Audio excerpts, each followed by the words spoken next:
2 weeks after my husband told me my inheritance had disappeared because of a banking error, I received an invitation to his secretary's housewarming party.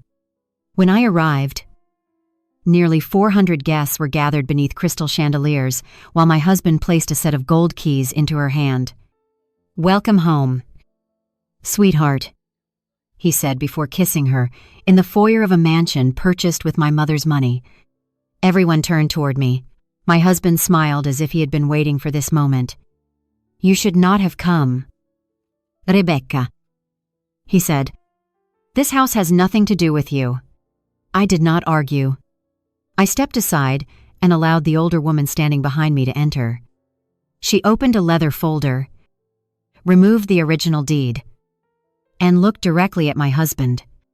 "That is interesting," she said. "Because I still own this house."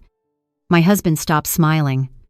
Before I continue this story, let me know where you are watching from in the comments below. Hit like and subscribe if you have ever seen someone celebrate owning something before checking whether it actually belonged to them. My name is Rebecca Lawson, and I am 38 years old. For the past 14 years, I have worked as a charitable trust administrator. It is a quiet profession requiring patience, discretion, and the ability to follow money through places people believe no one will look. My husband was the exact opposite. Marcus Lawson was 42 years old and worked as the director of development for a luxury construction company headquartered in downtown Chicago.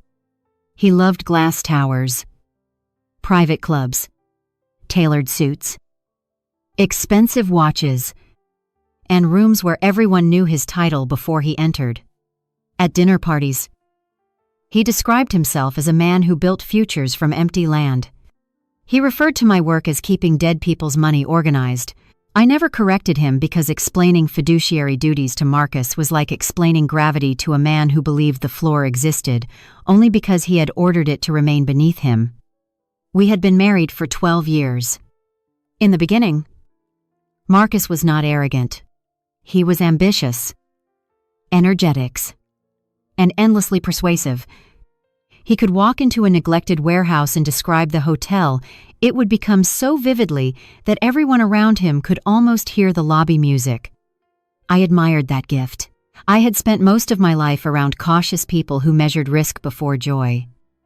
While Marcus rushed toward possibility as if hesitation were a moral weakness, he made me laugh when I took everything too seriously. I taught him to read contracts before signing them. At least, I believed I had. My mother, Helen Bennett, never fully trusted him. She was never rude. She simply watched. My mother had built a regional network of literacy centers after inheriting a small printing business from my grandfather. Instead of selling the company and retiring, she converted its profits into a foundation that funded libraries, adult education programs, and scholarships for women returning to school after years away from the workforce. She believed money should remain attached to purpose. An inheritance without instructions is just temptation wearing a ribbon. She once told me, when she became ill, she reorganized everything. A portion of her assets would pass directly to me, but the largest part would remain inside the Helen Bennett Legacy Trust. I was the primary beneficiary and one of 3 trustees. The other 2 were David Sinclair, our family attorney, and Margaret Cho, a retired bank executive who had managed the foundation's investments for nearly 20 years. The trust existed to protect my future, fund the literacy centers, maintain scholarships, and prevent any spouse, creditor, or impulsive decision from destroying what my mother had spent her life building. Marcus knew there was a trust. He did not know the details because he never asked the right questions. He heard the word inheritance and imagined a vault waiting for him to open. My mother died on a cold Monday morning in February after a long battle with pancreatic cancer. I held her hand when her breathing slowed. Marcus stood near the hospital window checking messages on his phone. I did not resent him for that at the time. Grief makes people awkward. Some cry, some talk, Some disappear into a screen. I told myself Marcus simply did not know how to face death. During the funeral week, he became useful in the way he knew how. He coordinated caterers, handled transportation, answered calls, and told everyone I was too exhausted to speak.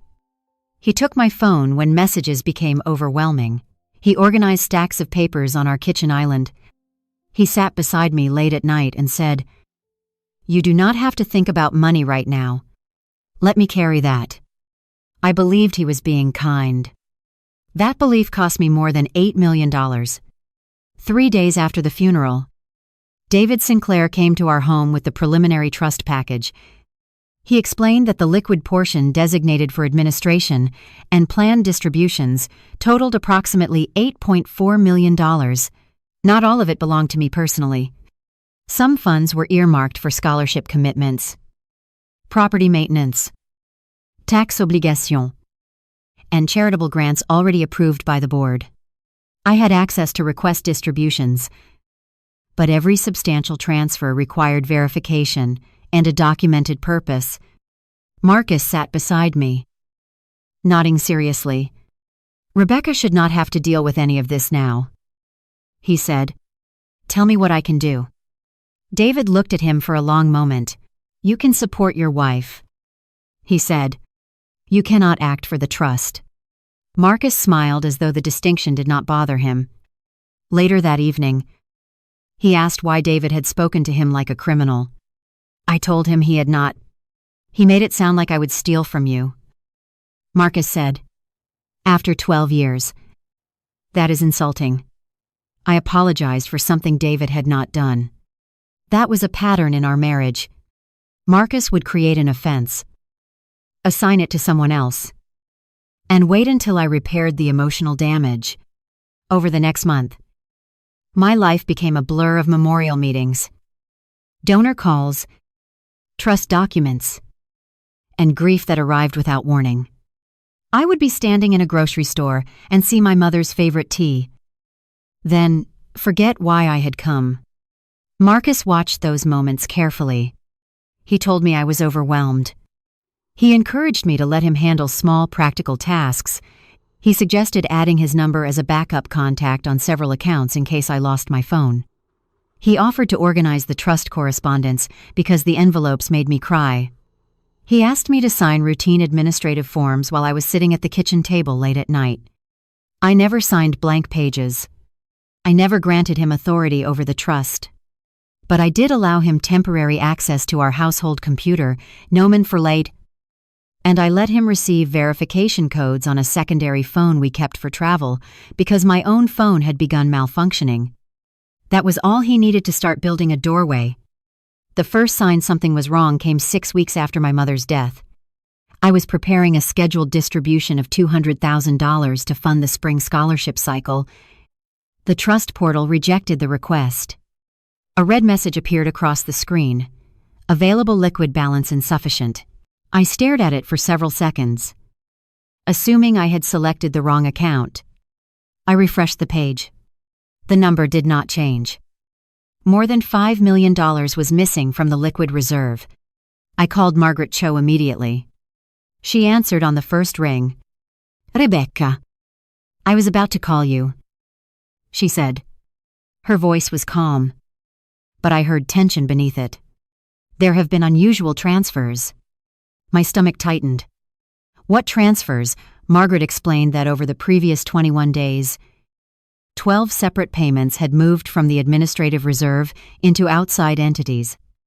Each transfer carried a description that made it appear connected to estate taxes, legal fees, foundation property insurance, or short-term treasury placement. The amounts ranged from $48,000 to $1.8 million. The verification requests had been approved using a device registered to my home network and codes sent to the secondary phone. I did not approve them. I said, "I know." Margaret replied, "The authorization language is wrong. It uses terminology you would never use. David has already frozen the remaining funds." Marcus entered the kitchen while I was still on the call. He was wearing a navy suit and holding car keys.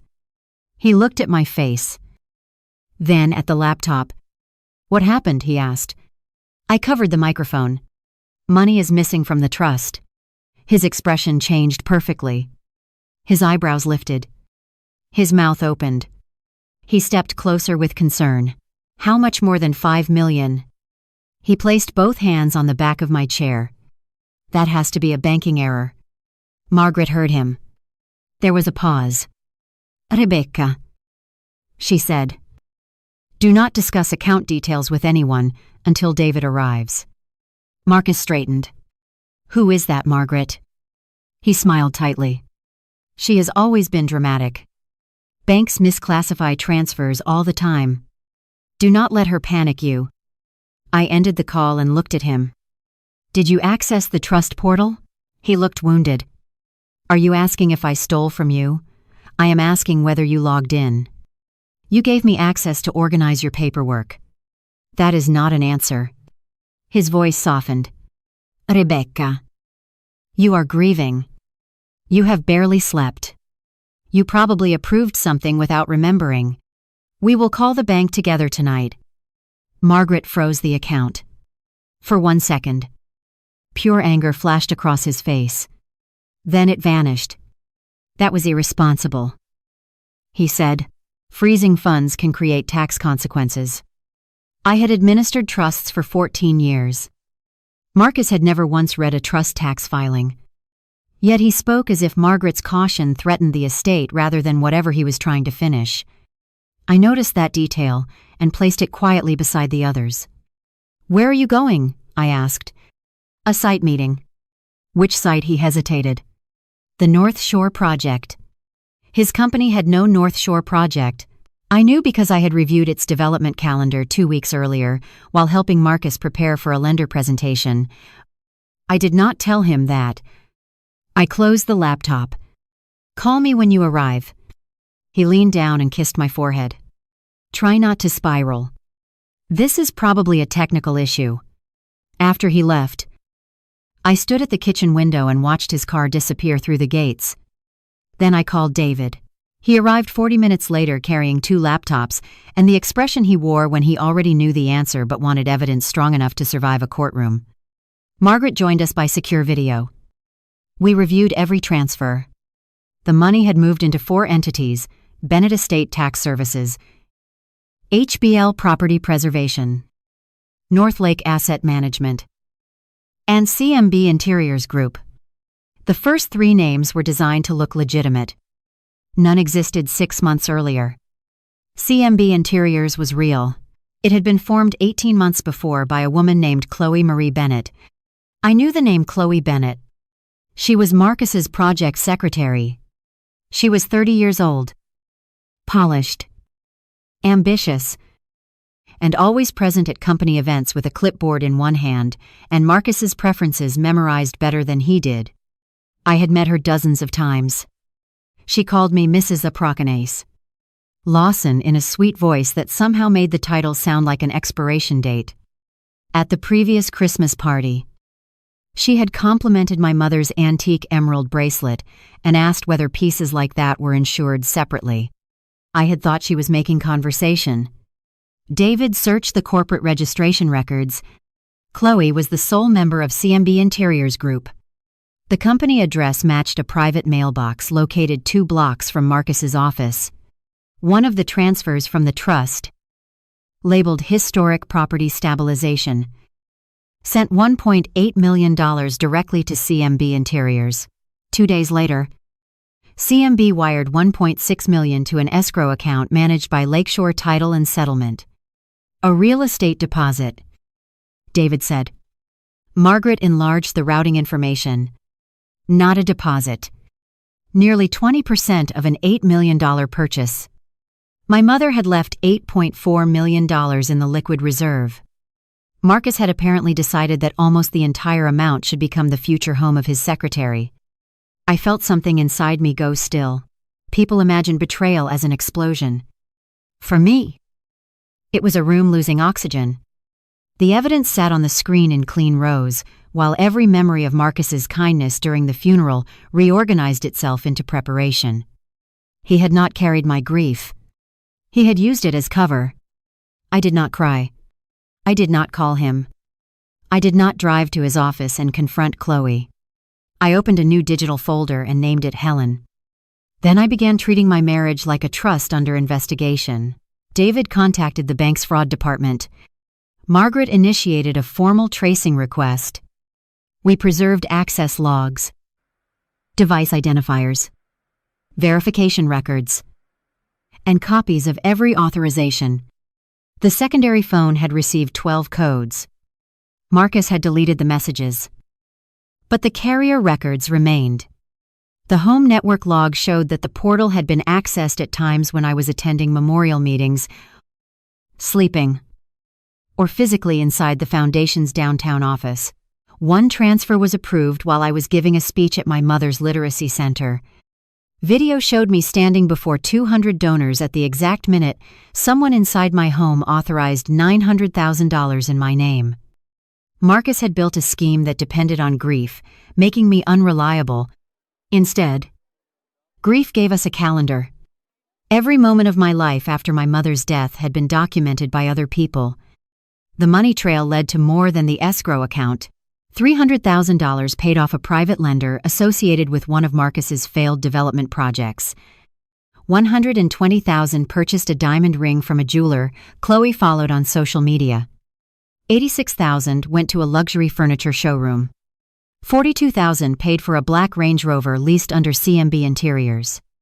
Another $60,000 covered a party planner, floral designer, whiff, and temporary staff for an event scheduled 2 weeks later at an address in Lake Forest. The address belonged to a mansion called Whitmore House. I knew the property. Anyone involved in charitable estate management knew it. Whitmore House had been built in 1912 and belonged to Eleanor Whitmore, widow of industrialist James Whitmore. Eleanor had served on my mother's foundation board more than a decade earlier. She and my mother had not been intimate friends, but they respected each other. The house had recently been listed for sale at $8.2 million. I called Eleanor's private number. She answered herself. "Rebecca," she said warmly. "I heard about Helen. I am so sorry." Hearing my mother's name almost broke the controlled stillness I had maintained all afternoon. I thanked her and asked whether she was selling Whitmore House. "We are in contract," she said. "A development executive named Marcus Lawson. Your husband, I believe." I closed my eyes. "Has the sale completed?" "No. Closing is scheduled for the 28th. He requested early access for designers and a small private reception. I agreed because his company has an excellent reputation." "Did you receive the full purchase price? Only the deposit?" "Why, Eleanor?" "The deposit came from my mother's trust without authorization." Silence filled the line. When she spoke again, her voice had changed. "Come to my attorney's office tomorrow morning." The next morning, David and I met Eleanor and her attorney in a conference room overlooking the river. Eleanor was 67, silver-haired, impeccably dressed, and furious. In the controlled way, only a woman who had negotiated with powerful men for 40 years could be furious. She laid the purchase agreement on the table. The buyer was not Marcus personally. It was a company called New Horizon Residential Ventures. The managing members were Marcus Lawson and CMB Interiors Group. Chloe's company owned 49%. Marcus had told Eleanor the entity was part of a family investment platform. He represented that I approved the purchase and would join the ownership structure after closing. He even provided a letter supposedly from me praising Whitmore House as the ideal foundation for our next chapter. The letter carried my digital signature. I had never seen it. "He used your mother's money," Eleanor said. "And your name?" "He used my grief," I replied. Eleanor's attorney explained the transaction structure. The deposit gave New Horizon a contractual right to purchase the property if the remaining funds arrived by closing funds. It did not transfer title. Eleanor still owned the house. The early access agreement allowed approved vendors to enter for measurements and staging. It did not permit occupancy, alteration, or public events. Marcus had arranged a housewarming party before owning the house. He has already moved furniture inside. Eleanor said, "My house manager reported deliveries." David looked at the invoice list. The furniture was purchased with trust funds. Eleanor's mouth tightened. "Then we are going to document every item." We spent the next 2 days building the legal structure around Marcus's confidence. The bank froze the remaining trust funds. Lakeshore Title suspended the escrow account. Eleanor issued a conditional notice preserving the purchase agreement long enough to prevent Marcus from realizing the transaction had collapsed. We wanted him to continue acting as though he owned the property. Every public statement, every invitation, every representation to a guest would strengthen the evidence of intent. David coordinated with federal investigators because the transfers crossed state banking networks and involved charitable assets. The foundation's insurance carrier opened a fraud file. My divorce attorney prepared emergency orders to protect marital accounts. I changed every password and removed Marcus from household financial access. Then I returned home and waited for him. He arrived after midnight, smelling of expensive cologne and champagne. "Long meeting?" I asked. "Investors," he said. "The North Shore project is finally moving." I thought the company did not have a North Shore project. His eyes narrowed for half a second. "We are keeping it quiet." He opened the refrigerator and took out a bottle of sparkling water. "Did the bank fix the trust issue they are investigating?" "That could take weeks." "You sound worried." "I am worried about you. You have been fragile since your mother died. The last thing you need is strangers questioning you." He spoke gently, but his body had become tense. "Maybe I should talk to them." "You are not a trustee. I am your husband. Those are not the same thing." He put the bottle down too hard. "David Sinclair has always tried to keep me outside your family. The trust was created before I met you." "Exactly. Your mother never accepted that we were a family." The cruelty of that statement was so precise that I almost admired it. My mother had protected me from exactly this moment. And Marcus reframed her wisdom as rejection. "Did you ever wish the money belonged to us directly?" I asked. He looked at me carefully. "Of course not. Not even once, Rebecca. I do not need your mother's money." On the kitchen island between us sat a receipt from a florist charging $42,000 to decorate a mansion he was buying with her money. I smiled. "That is good to know." He studied my face, as if searching for evidence that I had discovered more than I admitted. Then he walked around the island and wrapped his arms around me. "We will get through this," he said. His chin rested against my hair. "You trust me." "Right." I looked past his shoulder at our reflection in the dark window. "I trust documents," I said. He laughed because he thought I was joking. Over the next week, Marcus became more attentive than he had been in years. He brought breakfast to my office. He sent flowers. He encouraged me to rest. He suggested we take a trip after the trust issue was resolved. At night, he asked casual questions about David's investigation. I answered only what we had agreed to reveal. The bank believed a processing vendor might have misdirected funds. The trust would remain frozen temporarily. No one had identified a recipient. Marcus relaxed. He began spending more nights away, claiming the North Shore project required late meetings. While he was gone, I reviewed the evidence of his affair. The financial records gave us dates, hotel charges hidden inside construction consulting invoices, restaurant payments assigned to client development, weekend flights for 2 passengers booked under Marcus Lawson and Chloe Bennett, a private apartment leased by CMB Interiors near his office. Photographs recovered from a cloud account showed them in Paris, Aspen, Miami, and inside Whitmore House, standing beneath the grand staircase as if posing for an engagement portrait. Chloe wore my mother's diamond bracelet in one image. I had searched for that bracelet after the funeral and believed I had misplaced it during the hospital weeks. Marcus had taken it from my jewelry cabinet and given it to his mistress. Another photograph showed Chloe holding architectural drawings for a nursery. She was not pregnant. The room represented a fantasy they were building with money stolen from a woman who had spent her life funding other women's futures. The deepest wound came from a video recorded in our own bedroom. Marcus stood before the mirror trying on a tuxedo while Chloe sat on the edge of my bed. She laughed and asked whether I would attend the housewarming party if invited. Marcus adjusted his cufflinks and said, "Rebecca will still be arguing with the bank. By the time she understands what happened, the money will be impossible to recover." Chloe asked, "What about the divorce? After closing, I will tell her the trust losses created too much pressure on the marriage. She will be embarrassed enough to accept a private settlement. And the rest of the inheritance, once I have control of the foundation distributions, we take that too." Chloe smiled.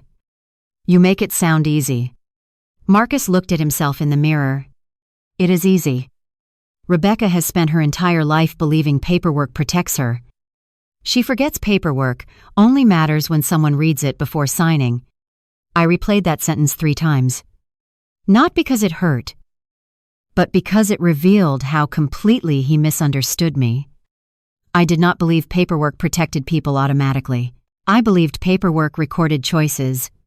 Marcus was creating a record of every choice that would destroy him. The invitation arrived the following morning in a cream envelope embossed with gold. It was addressed to Rebecca Lawson at my foundation office. The event company had used a mailing list exported from Marcus's corporate contacts. Someone had failed to remove my name. Or perhaps someone had chosen not to. The card read, "Chloe Bennett and Marcus Lawson request the pleasure of your company as they celebrate a new home, a new partnership, and a new beginning at Whitmore House." Beneath the formal text was a handwritten note in Chloe's looping script. "Some chapters end quietly. Others deserve an audience." I showed the card to David. "She wants you there," he said. "She wants to watch you understand. Then she should have that opportunity." David frowned. "Rebecca, we can stop the event now." "I know. We already have enough to freeze the transaction. Enough to stop the purchase, not enough to show every investor, lender, employee, and friend exactly what they were celebrating. You do not owe anyone a public performance." "No, Marcus does." Eleanor agreed to attend. Her attorney prepared the original deed, the early access agreement, the suspended closing notice, and a formal revocation of permission to occupy the property. Investigators arranged to attend as guests. The title company's fraud director would be present. Margaret prepared a forensic summary of the trust transfers. David organized the documents in a black leather folder. I chose a simple navy dress my mother had bought for me 2 years earlier. Marcus told me he would be traveling to Milwaukee on the night of the party. He kissed my cheek before leaving and said, "Try to sleep. The bank will fix everything." I watched him drive away wearing the tuxedo from the video. Then I called Eleanor. "It is time," I said. Whitmore House glowed against the dark lake like a palace built for a photograph. Every window was illuminated. Valets in white jackets moved between luxury cars. A string quartet played beneath the stone portico, while servers carried champagne through rooms Marcus had not paid for. Eleanor and I arrived in a black sedan with David and her attorney. We entered through the side garden because Eleanor still possessed every legitimate key. From the terrace, I could see nearly 400 guests filling the ballroom and foyer. Marcus had invited executives from his construction company, lenders, developers, society reporters, influencers Chloe knew, and several members of his family. His mother stood near the fireplace wearing a silver gown and telling anyone who listened that her son had finally purchased the kind of estate his talent deserved. My name was nowhere on the printed program. At the top, in gold letters, were the words, "Marcus and Chloe, a new beginning." Eleanor looked at the banner and said, "He certainly commits to a lie. That has always been one of his strengths." I replied. We waited in the library while the investigators positioned themselves, and the title company representative confirmed the escrow freeze remained secure. Eleanor's house manager, Thomas, had preserved security footage showing Marcus and Chloe entering with designers, directing furniture deliveries, replacing family photographs, and ordering staff as though they had completed the purchase. Marcus had even instructed Thomas to remove Eleanor's portrait from the main staircase. Thomas refused and was dismissed by a man who had no authority to dismiss him. Eleanor rehired him that afternoon. At 8:30, the party planner dimmed the lights. We watched through the library doorway as Marcus climbed the sweeping staircase and raised a glass. Chloe stood beside him in a white silk gown with my mother's emerald bracelet around her wrist. A velvet box rested on a small table. The gold keys inside were ceremonial replicas engraved with M and C. Marcus smiled down at the crowd. "Thank you for joining us at the beginning of an extraordinary new chapter," he said. "For years, I have built homes and towers for other people. Tonight, I finally get to present the home I built for the woman who truly understands the future I deserve." The crowd applauded. Some knew he was married. Others had been told our divorce was complete. His mother clapped louder than anyone. Marcus continued. "Whitmore House represents courage. It represents the decision to stop living according to other people's expectations. Chloe has stood beside me through the most demanding season of my career, and tonight I want to give her more than a house." He opened the velvet box, lifted the gold keys, and placed them in Chloe's hand. "Welcome home, sweetheart." Chloe covered her mouth theatrically. Cameras flashed. Then Marcus kissed her beneath a chandelier Eleanor's grandfather had imported from Vienna. The applause grew. I wondered how many people in that room would later insist they had never approved. Chloe stepped toward the microphone. "Some people believe happiness should wait until every old obligation is neatly resolved," she said. "But life is too short to apologize for choosing the person who makes you feel alive." She looked directly toward the main entrance. I understood then that she had expected me. The invitation had not been an accident. She wanted an audience for my replacement. "Marcus and I have spent too long hiding what everyone close to us already knew." Chloe continued. "We are building a family, a business, and a home together. We hope the people who truly support us will celebrate without allowing bitterness from the past to poison the future." The main doors opened. I stepped into the foyer. Conversations died one table at a time. The silence moved through the mansion like a cold wind. Marcus saw me first. His face tightened. But he did not look frightened. He believed the sale was complete enough, the money hidden enough, and the crowd loyal enough to protect him. Chloe's smile sharpened. She rested one hand on the banister and displayed the bracelet more clearly. "Rebecca," she said through the microphone. "I was not sure you would come. You sent on invitation." I replied. It would have been rude to ignore it. Nervous laughter moved through the guests. Marcus descended the stairs slowly, performing patience. "You should not have come," he said when he reached me. "This is a private celebration. With 400 people, do not make a scene." "I have not." He lowered his voice. "The marriage is over. I planned to tell you after the banking issue was settled." "Which banking issue?" His eyes flicked toward David, who remained several steps behind me. "The inheritance problem." "You mean the money used to pay for this party?" Several guests close enough to hear turned toward him. Marcus laughed. "Rebecca is confused. She has been under tremendous emotional pressure since her mother's death." There it was, the defense he had prepared. My grief had become the explanation for every fact he could not deny. Chloe came down the stairs and stood beside him. "This is exactly why we hope to handle things privately," she said. "You have not been yourself. I looked at the bracelet on her wrist. That belonged to my mother. Chloe touched it instinctively. Marcus gave it to me. I know. He said it was his. He says that about many things. Marcus stepped between us. Enough. Security can escort you out. Security works for the property owner. I said. Correct.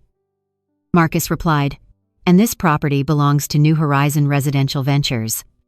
He reached into his jacket and produced a folded copy of the purchase contract. He held it up for the nearest guests to see. The money cleared. The keys are ours. You have no legal interest in this house. Are you certain completely? Then you will not mind meeting the seller.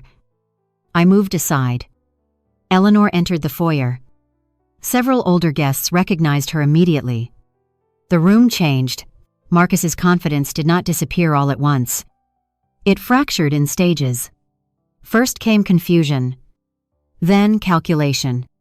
Then the beginning of fear. Eleanor walked toward him carrying the leather folder. She did not raise her voice. She did not need to. Mr. Lawson, she said. You are hosting a party in my home without permission. Marcus recovered quickly. Mrs. Whitmore. There must be a misunderstanding. We have a binding purchase agreement. You have a suspended purchase agreement and an early access license you violated the moment you moved personal property inside. Chloe looked from Eleanor to Marcus. You told me closing happened yesterday. It did. Marcus said too quickly. Eleanor opened the folder and removed the original deed. No. It did not. Title remains in my name. The escrow agent did not release funds. No transfer was recorded. You did not buy my house. The silence became absolute. Marcus looked around the room as though applause might rescue him. This is a technical delay, he said. The deposit was accepted. The balance is available. David stepped forward. The balance was frozen because the deposit came from the Helen Bennett Legacy Trust through unauthorized transfers. Chloe's face lost color. Marcus pointed at David. You have no right to discuss private financial information. I am counsel to the trust. David replied, I have every right to protect its assets. Marcus turned to me. You approved those transfers? No. You gave me authority. No. You cannot prove that. We can. Margaret appeared on the ballroom screen through a secure video connection. The party planner had been instructed to give us control of the audio system at Eleanor's request. Behind Margaret was a timeline of the transfers. Good evening, she said. My name is Margaret Cho. I am an independent trustee of the Helen Bennett Legacy Trust. Every dollar used for the deposit. Furniture. Vehicles. Jewelry. And tonight's event has been traced. Chloe looked at the guests watching her. Marcus told me the money was his investment distribution. Margaret changed the screen. 12 transfers appeared with dates. Amounts. Originating accounts. Recipient entities. Device identifiers. And authorization records. The trust did not authorize a real estate purchase. She said, the verification codes were diverted to a secondary telephone controlled by Mr. Telephone Controlled. Lawson. Several approvals occurred while Mrs. added. Lawson was physically present at public events. We have video and witness confirmation. Marcus's mother pushed through the crowd. This is a family matter. She snapped. Rebecca has always been possessive about money. Eleanor turned toward her. It became my matter when your son occupied my house. Marcus took a step toward the control table. 2 security officers moved between him and the equipment. He stopped. This presentation proves nothing, he said. Rebecca asked me to help manage the inheritance. The money was intended for our marriage. Purchasing a home is a marital decision. David opened another document. The trust agreement specifically prohibits a spouse from directing assets, receiving distributions. or using trust funds as collateral without unanimous trustee approval. No approval was requested. No approval was granted. Rebecca signed administrative forms. None authorized these transfers. She forgets what she signs. That sentence traveled farther than he intended. People turned toward me with the same pity Marcus had spent weeks manufacturing. I kept my voice calm. Marcus. Where was I at 2:14 in the afternoon on March 7th? He blinked. What Margaret displayed a transfer for $900,000, approved at 2:14 p.m. You do not remember? I asked. You were at the foundation. He said. I think. The screen changed to video of me at a podium inside the Helen Bennett Literacy Center. A timestamp showed 2:14 p.m. Hundreds of people watched me speak while the transfer occurred from our home computer. The authorization came from your device. David said. The verification code was received by the phone registered to you. The recipient company was formed by Chloe. Every face turned toward her. Chloe shook her head. CMB Interiors is a design company. Marcus asked me to help coordinate the purchase. I did not access any trust. Your company received $1.8 million. Margaret replied. It sent $1.6 million into escrow and used the remainder for furniture, a vehicle, and personal purchases. He told me Rebecca approved it. Did Rebecca approve the diamond ring? David asked. A receipt appeared on the screen. $120,000. Chloe instinctively covered her left hand. But the diamond was too large to hide. Murmurs spread through the room. Marcus grabbed her wrist and lowered it. This is harassment, he said. We are leaving. Eleanor closed the folder. You are not taking anything from my property. The furniture belongs to us. The furniture was purchased with stolen trust assets and is subject to preservation. You cannot hold our possessions. They are not your possessions. Margaret said, the trust has filed an emergency claim. Marcus turned toward me. And the charm vanished. What do you want? He asked. I wanted to understand where my mother's money went. Now you know. Yes. Then we can resolve it privately. Chloe looked at him. Privately, you said the money was legal. Be quiet. She pulled her arm away. Do not tell me to be quiet. Marcus lowered his voice. This is temporary. The title company will release the funds.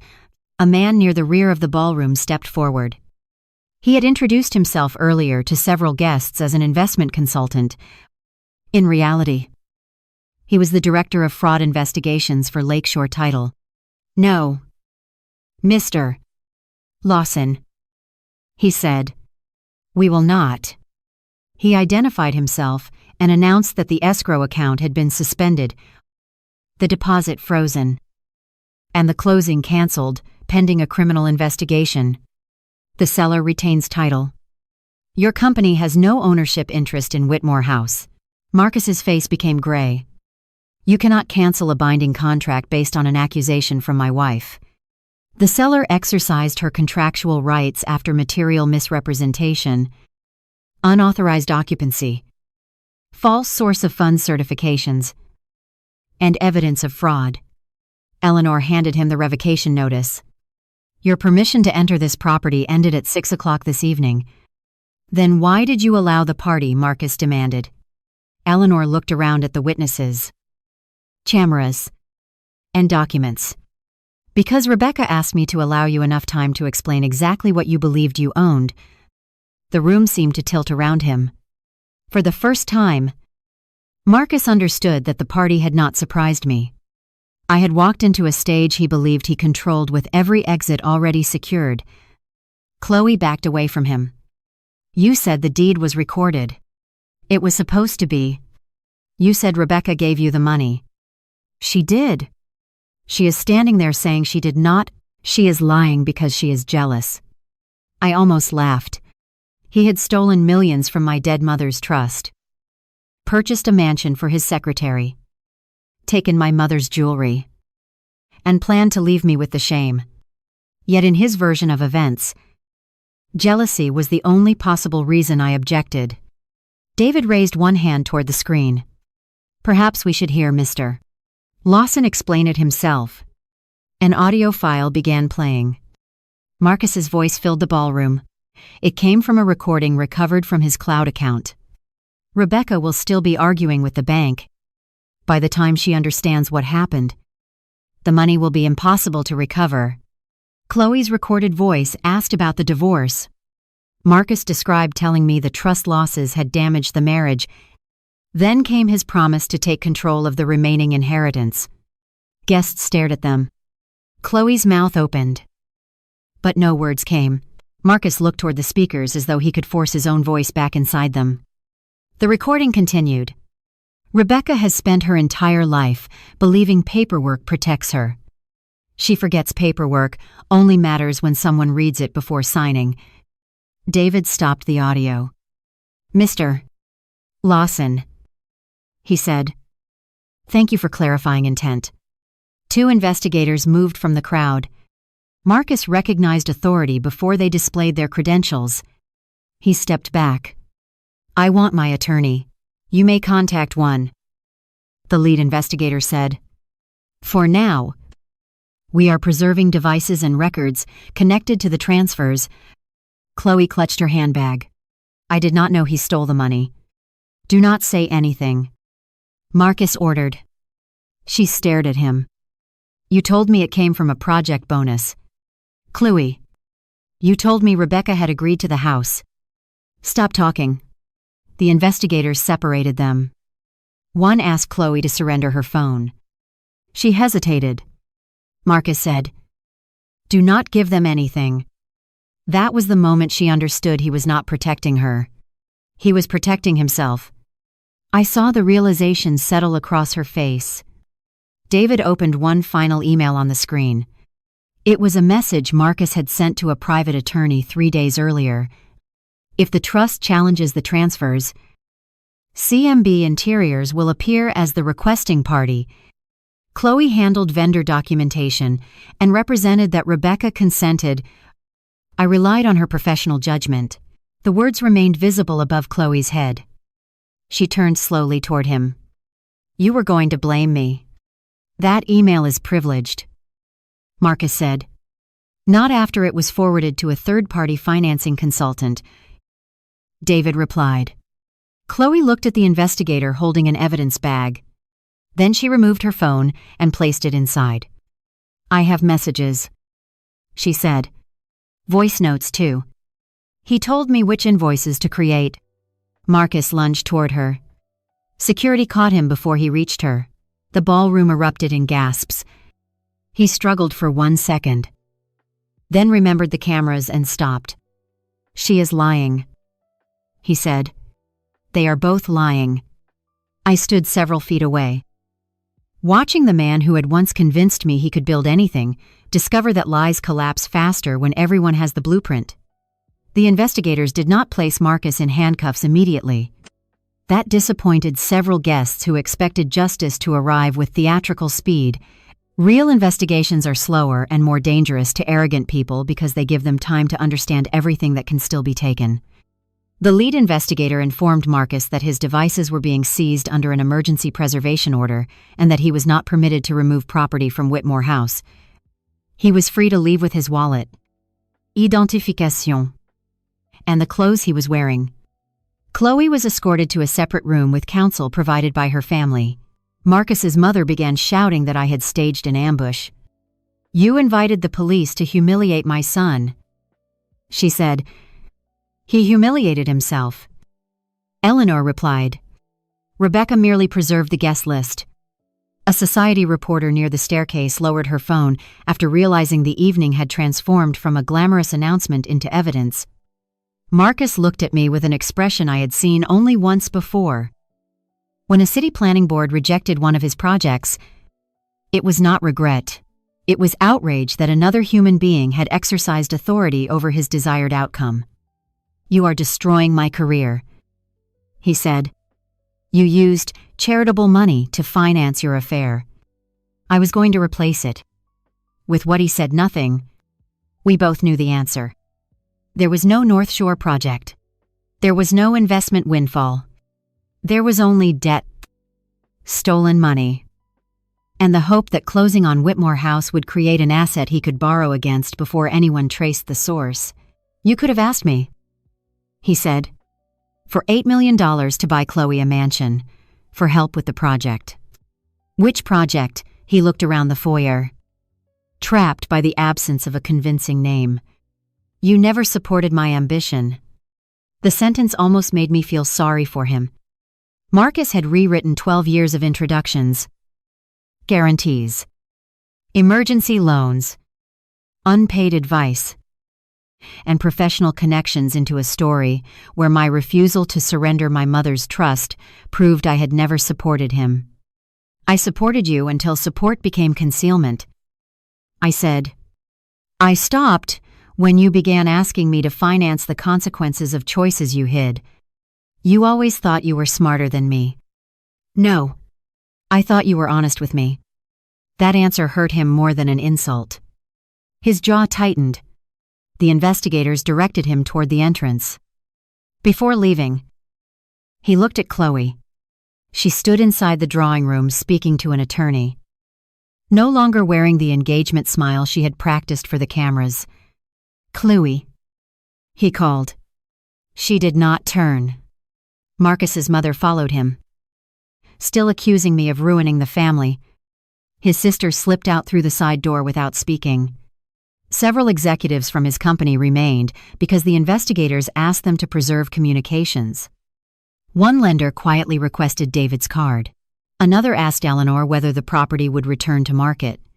She told him the evening was not an investment opportunity. After Marcus left, the party collapsed into small islands of embarrassed conversation. Some guests approached me to say they had suspected something. Most had not. A few apologized for attending the fair. I did not ask whether they had known he was married.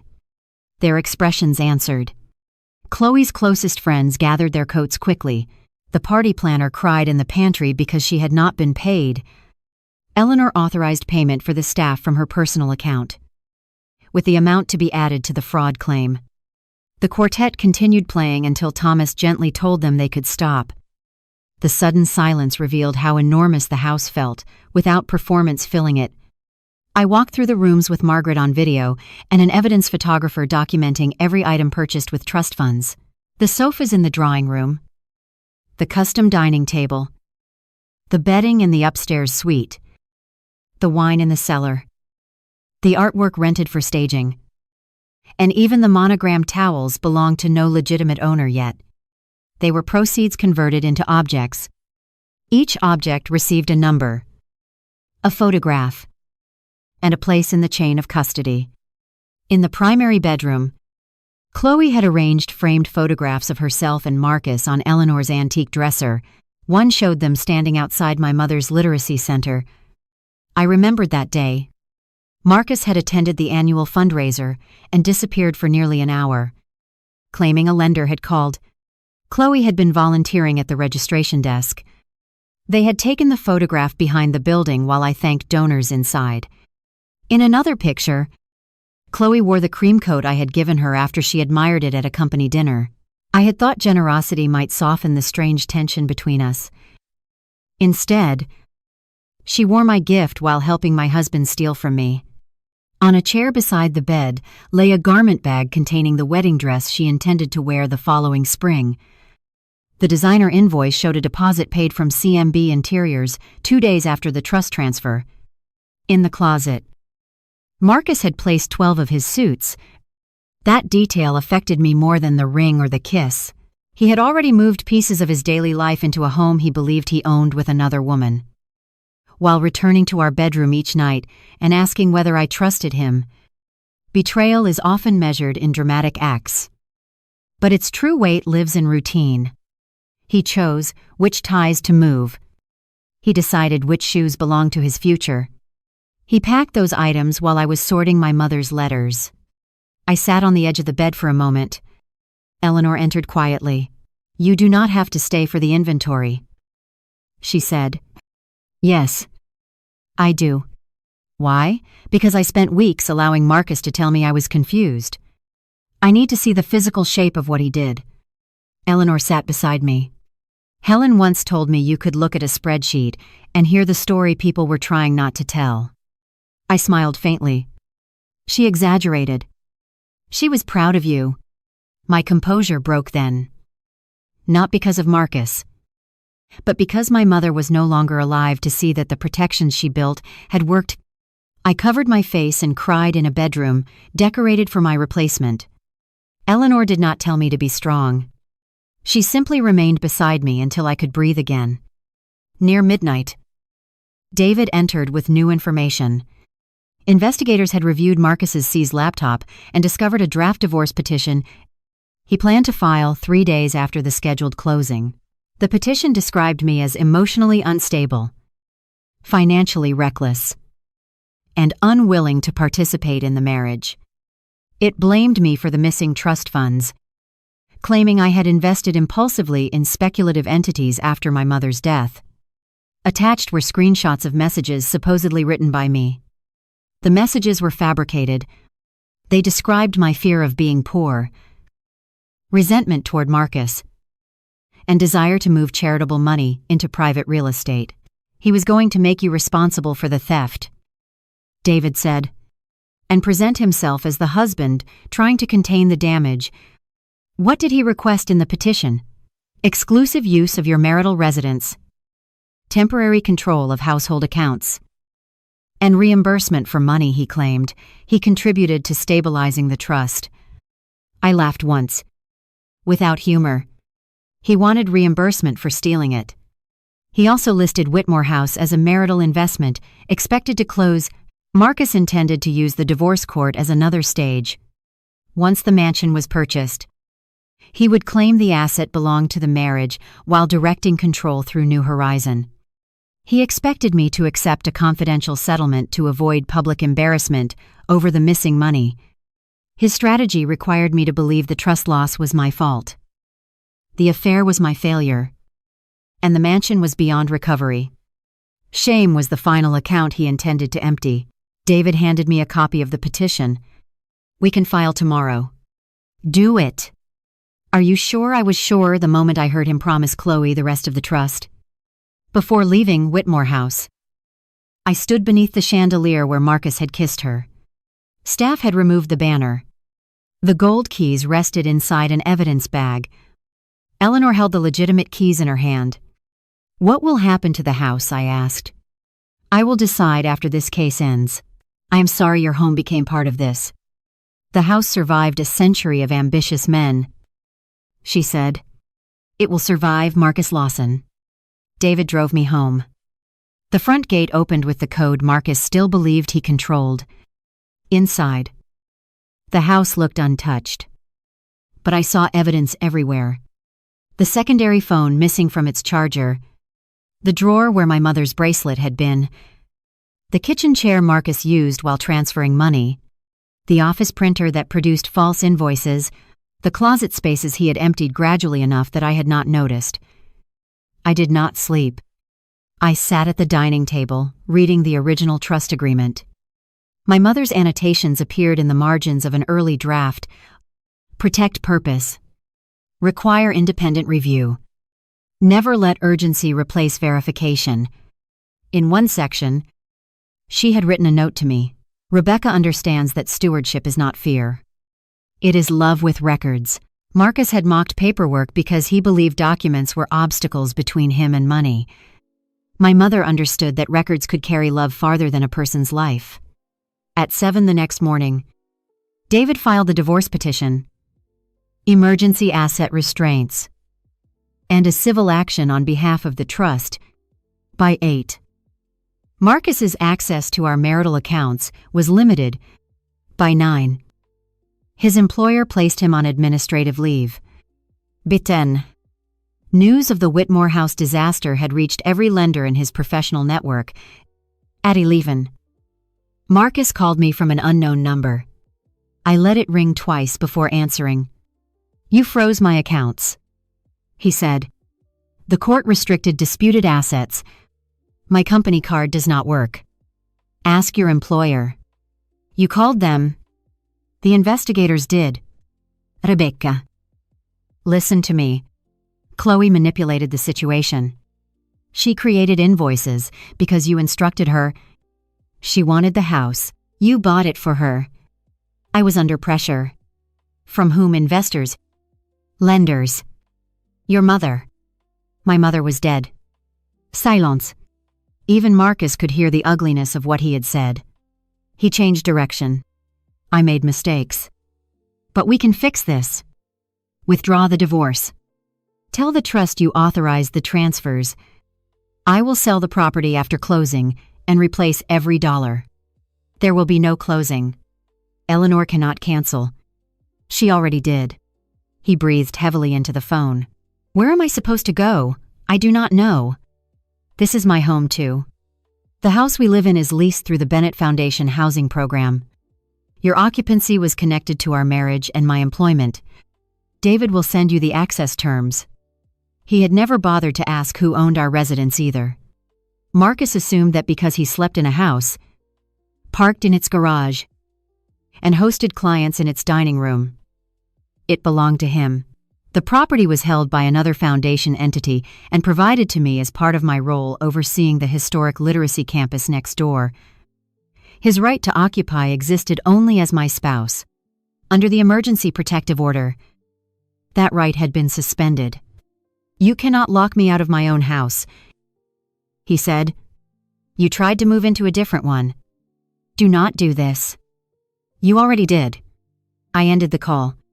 At noon, a professional inventory team arrived to pack Marcus's personal possessions. Everything was photographed, listed, and transferred to a secure storage unit paid for 30 days. I did not throw his clothes onto the lawn. I did not burn photographs. I did not destroy the watch I gave him on our 10th anniversary. Revenge would have allowed him to call me irrational. Procedure left him nothing to argue with. When he returned that evening, his gate code failed. He pressed the intercom repeatedly. I watched from the library monitor while David's assistant explained that a court order prohibited entry. Marcus held up his phone and shouted that he lived there. A deputy handed him the storage information and a copy of the order. Rebecca, he called toward the camera. I activated the intercom. You told me the bank would fix everything. I said, let the court handle the rest. You are enjoying this. No. I am documenting it. He looked directly into the camera. For a moment, I saw the man I married beneath the anger. Not because he had returned, but because I finally understood he had always believed affection meant immunity. I loved you, he said. You loved access. I replied. Then I turned off the screen. The following week revealed that Whitmore House was not the beginning of Marcus's plan. It was the centerpiece of a structure he had been building for more than a year. Chloe's phone contained thousands of messages, voice notes, photographs, and drafts. She gave investigators the password to a shared cloud folder titled Horizon. Inside were spreadsheets projecting how they would use the inheritance after closing. Marcus had divided my mother's legacy into categories: house acquisition, debt retirement, lifestyle reserve, litigation fund, and Phase 2. Phase 2 referred to the remaining assets of the Helen Bennett Legacy Trust. He planned to obtain influence over future distributions by convincing me to appoint him as a co-advisor during the divorce. If I refused, he intended to use the fabricated evidence of financial instability to petition for temporary management authority. He had researched guardianship law, marital property rules, and the standards courts used when evaluating a grieving beneficiary's judgment. His search history included phrases like spouse controls, inherited trust during mental breakdown, and emergency power over charitable funds. He was not a lawyer, but arrogance had convinced him that reading fragments online made him more knowledgeable than the professionals who wrote the documents he intended to defeat. Chloe's messages showed how the affair began. 18 months earlier, Marcus had taken her to a construction conference in Las Vegas. He told her our marriage had become a business arrangement. He said I cared more about dead donors than living people. He described himself as trapped by my family's control. Chloe responded with admiration and sympathy. Within weeks, they were using company travel accounts for weekend trips. Within months, Marcus was promising to leave me. Chloe did not merely accept his lies. She helped refine them. She suggested he describe me as emotionally distant rather than wealthy. Because audiences sympathized more easily with a neglected husband than a man leaving an heiress, she advised him to speak publicly about building his career without family assistance. She removed references to my introductions from his professional biography. She drafted social media posts celebrating him as a self-made developer. Each lie created an environment where stealing from me could later be framed as reclaiming what he deserved. The messages also showed Chloe asking direct questions about the inheritance before my mother died. How much will Rebecca receive? Can a spouse challenge a trust? Does the foundation own the house you live in? Marcus answered with confidence even when he did not know. He told her the liquid inheritance would be at least $10 million and that marriage gave him access to half Lafters. He promised Whitmore House before he had seen the listing. When my mother entered hospice care, Chloe sent him 3 mansion links. He selected Eleanor's because it looked established enough to suggest old money. Rebecca's family has spent years making me feel like an outsider. He wrote, I want a house that proves I won. The theft was not only financial, it was symbolic. Marcus wanted to transform my mother's death into evidence that he had surpassed her. He wanted her money to purchase the stage on which he replaced her daughter. Chloe claimed she had believed Marcus possessed lawful rights to marital funds. The messages contradicted her whenever convenience required. In one exchange, she asked, Are you sure the trustees cannot reverse the transfers? Marcus replied, Not once the money becomes property. Chloe wrote, Then close fast. In another, she worried that I might trace CMB Interiors. Marcus told her to create invoices with language similar to foundation expenses. She asked whether that was fraud. He responded with a laughing emoji and wrote, Only if Rebecca notices before we are protected. She noticed enough to be guilty. She simply expected someone else to absorb the consequences. Her cooperation helped prosecutors, but it did not make her innocent.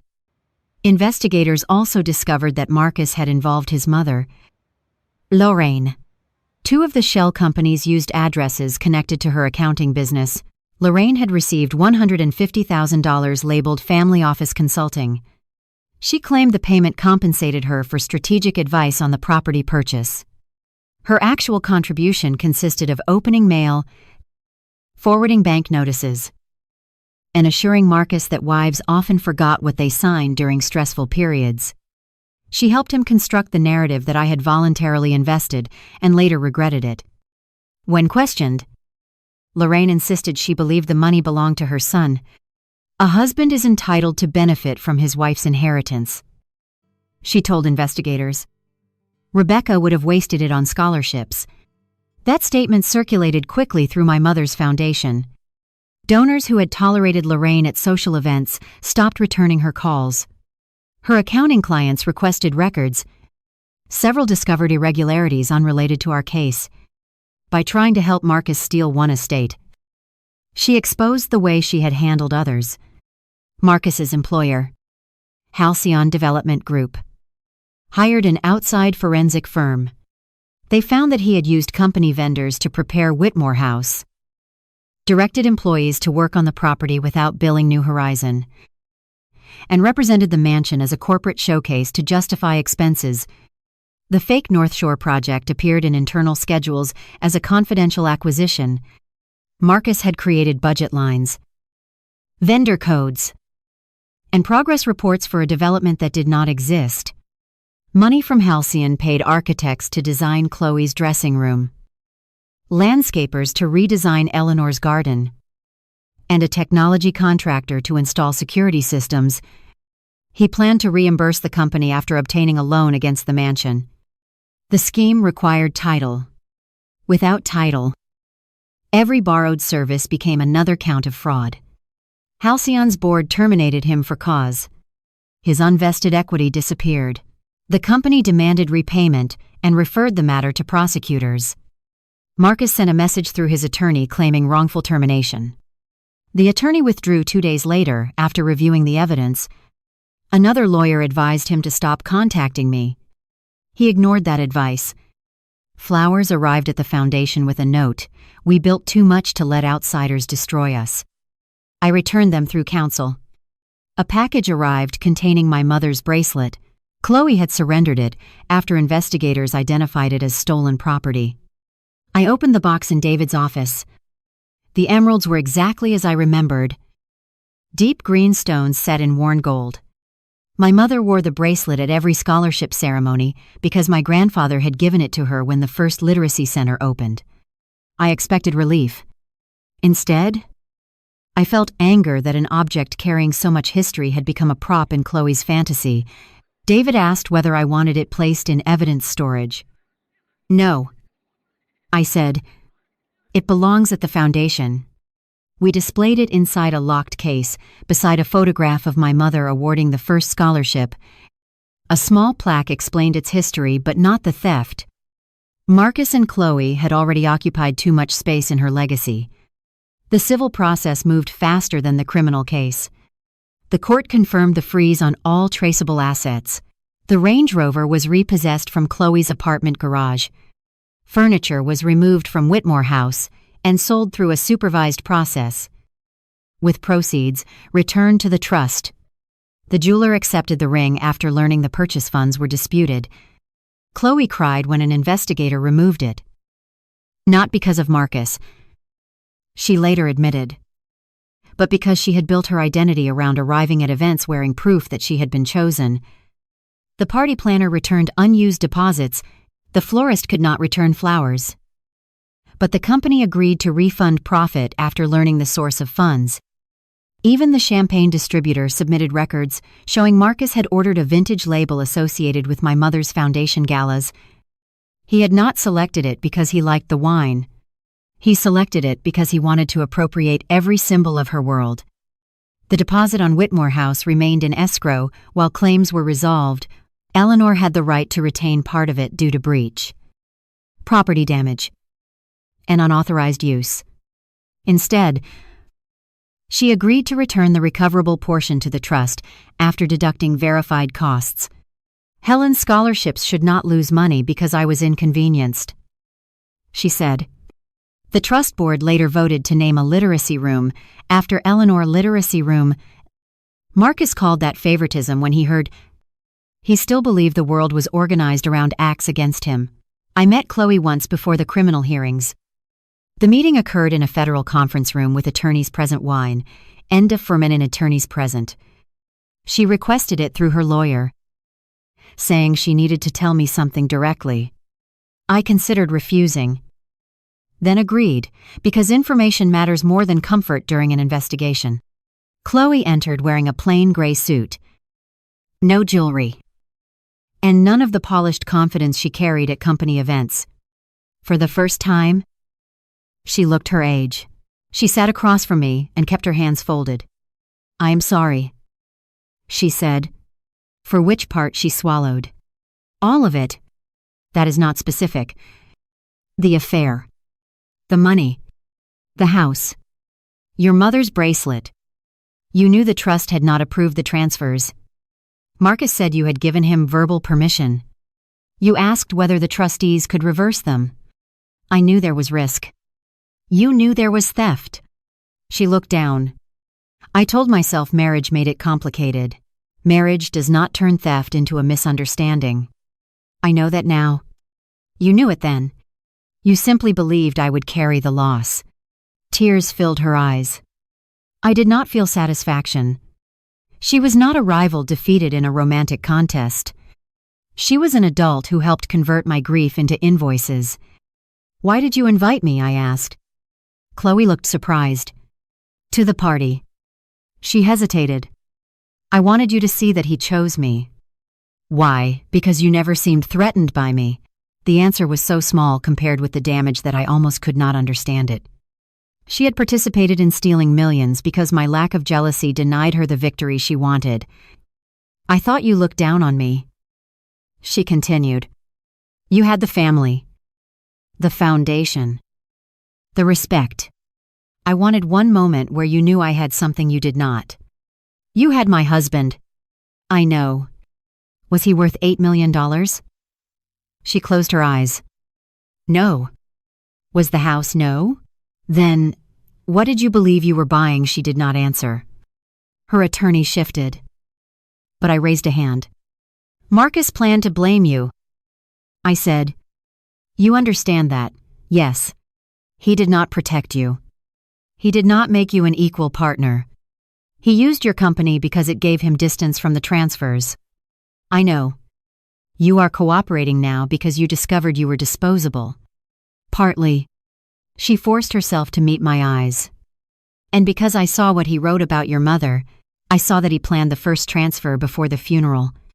I cannot pretend I did not know what kind of person that makes him. What kind of person does it make you?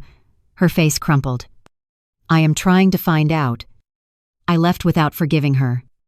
Forgiveness is not a payment owed to someone because they finally described the harm correctly. Her cooperation belonged to the justice process. My peace did not require access to me. The divorce hearings began 3 months after the housewarming. Marcus entered the courtroom wearing a conservative suit and the expression of a man determined to appear persecuted.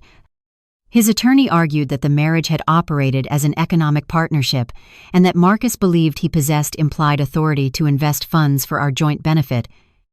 The judge asked how purchasing a mansion with a mistress qualified as a joint marital benefit.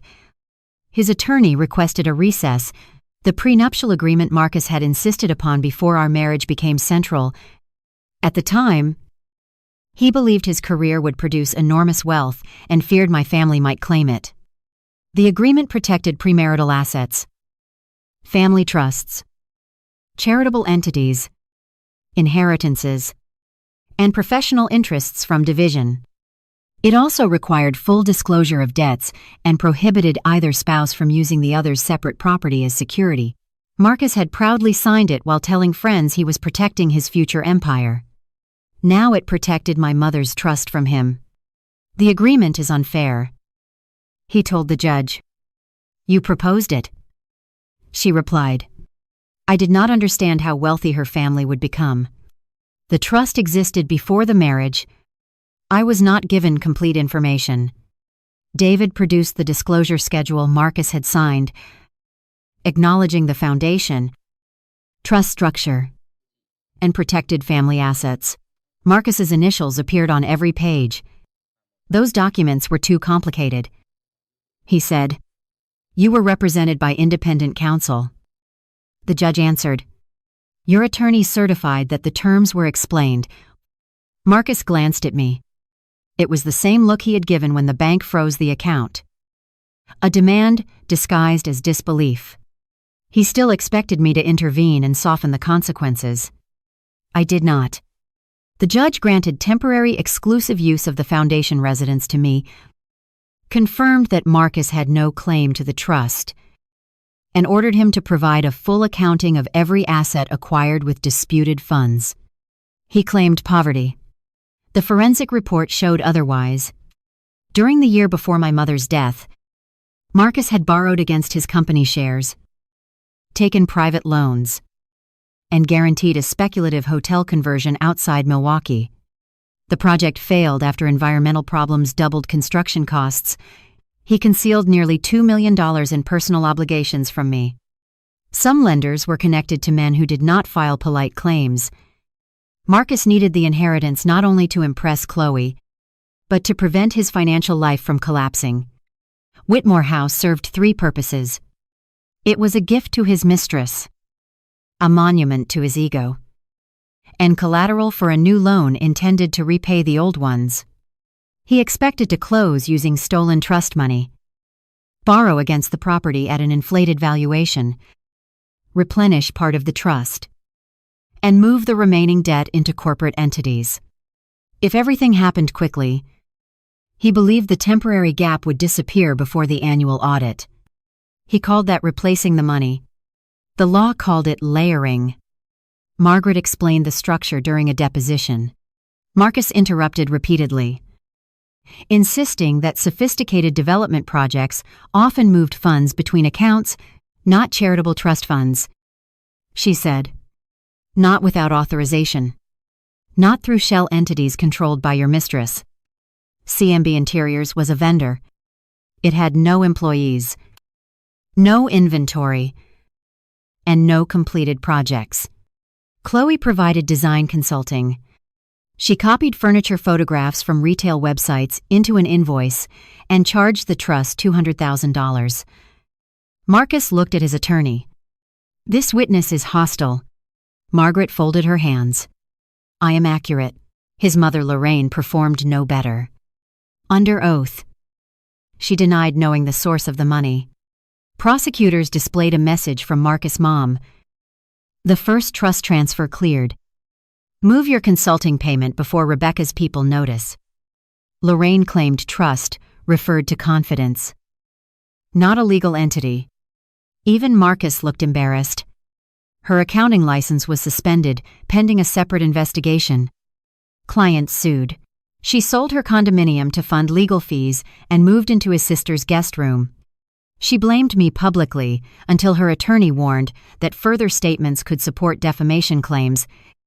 Then she began describing the situation as a tragic family misunderstanding. Marcus's father had died years earlier. Lorraine had spent the decades since teaching her son that consequences were attacks launched by jealous people. Whenever he failed, someone had sabotaged him.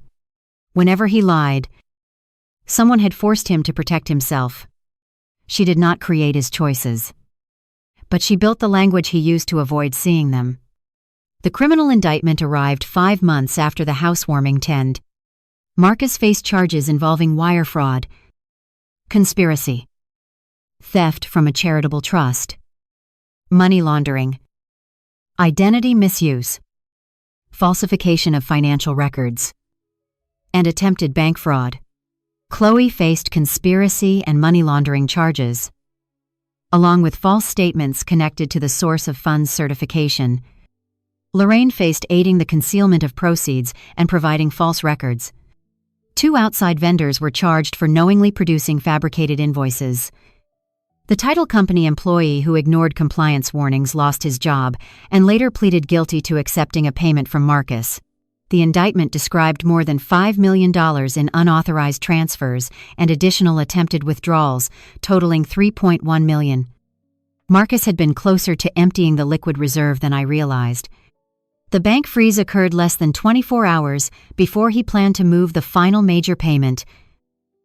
If I had waited 1 more week to process the scholarship distribution, he might have completed the mansion purchase, refinanced it, and pushed the funds through accounts that would take years to unwind.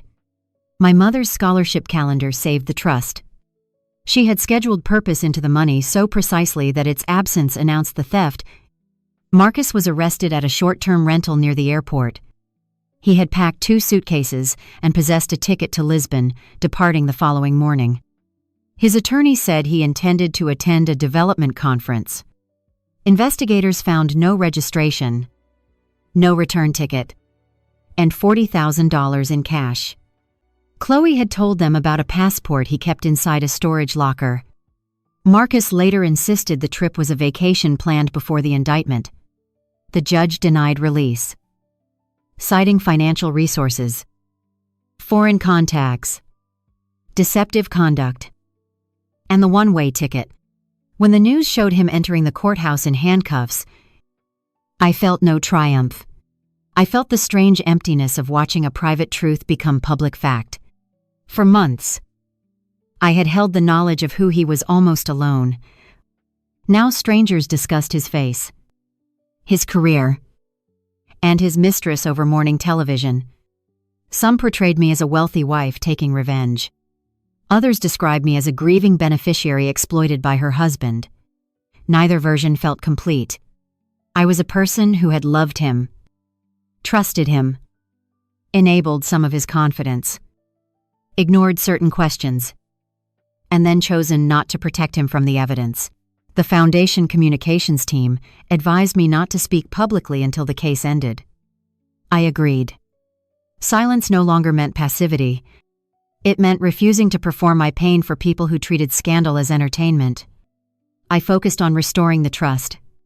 More than $4.6 million was recovered within the first year through escrow, asset seizures, insurance coverage, vendor refunds, and civil settlements.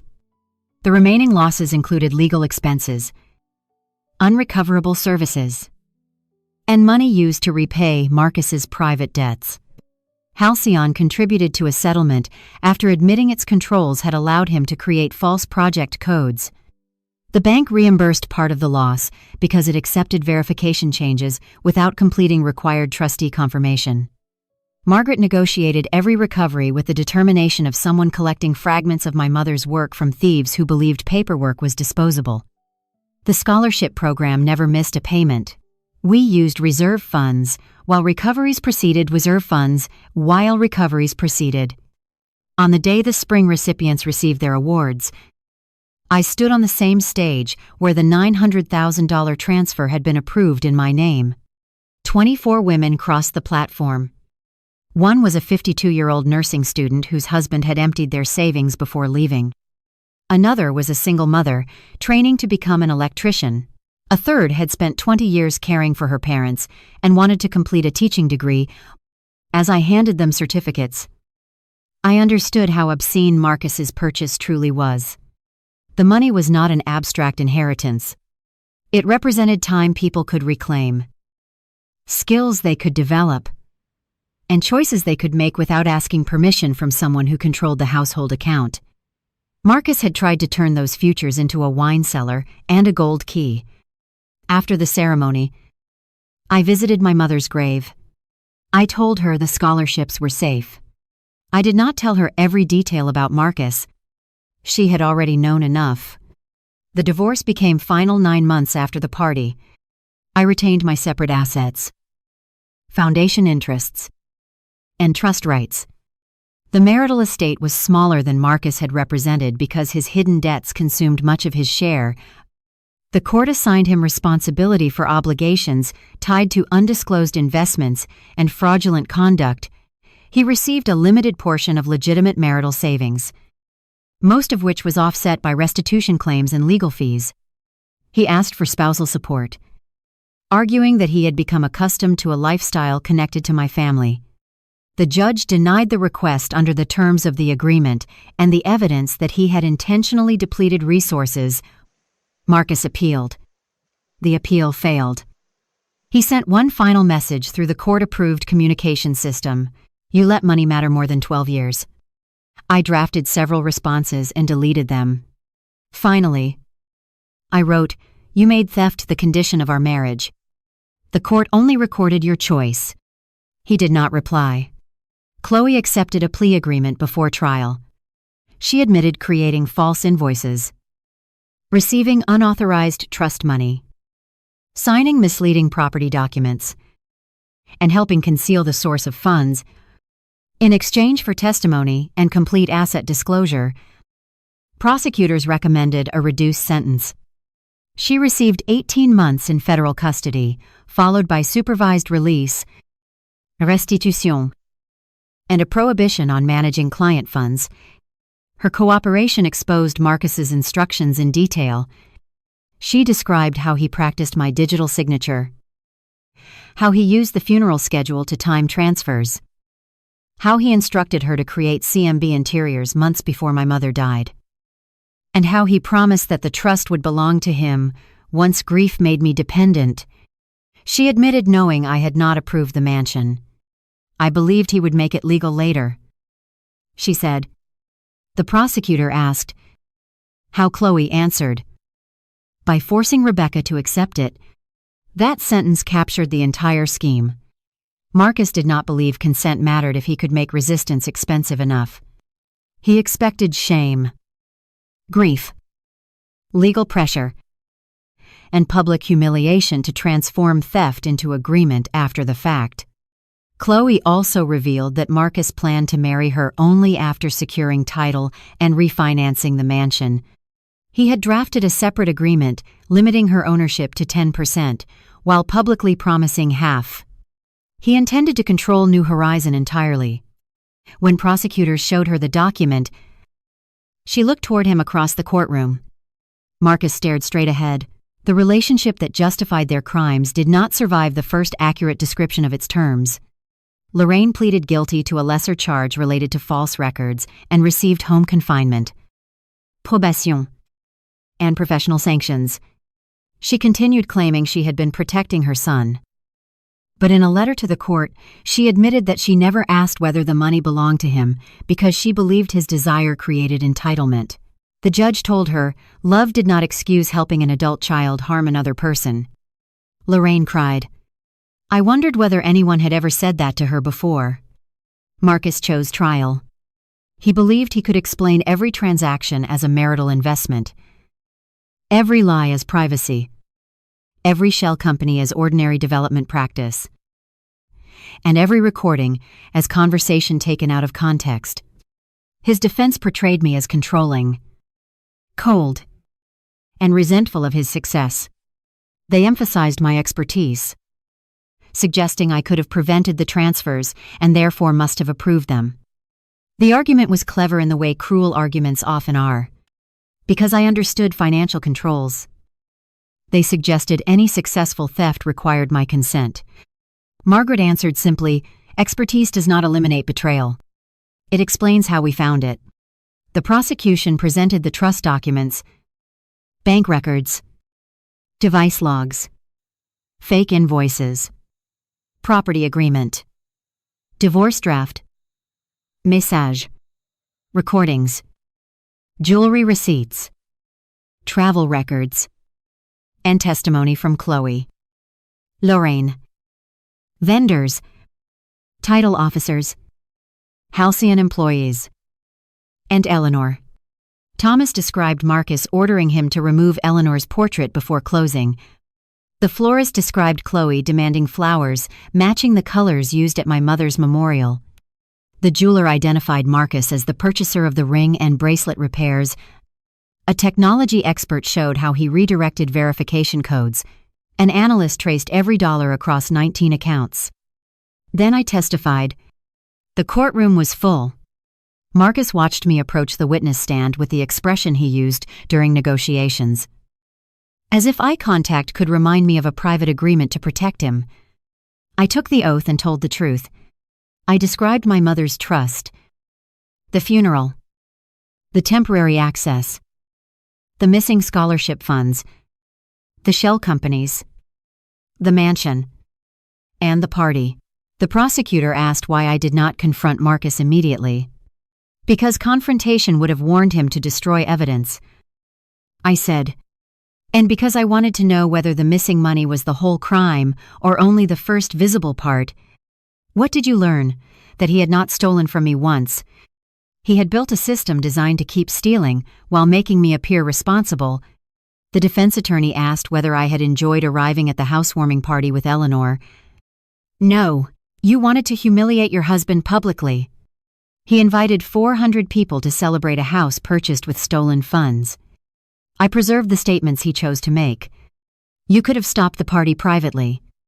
Yes. But you did not.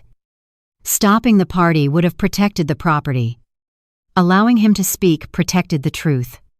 The attorney asked whether I still loved Marcus on the night of the party. The prosecutor objected. The judge allowed a limited answer. I looked at the man I had married. I loved the person I believed he was. I said, by that night, the evidence had shown me that person could not be found in his choices. Marcus looked away.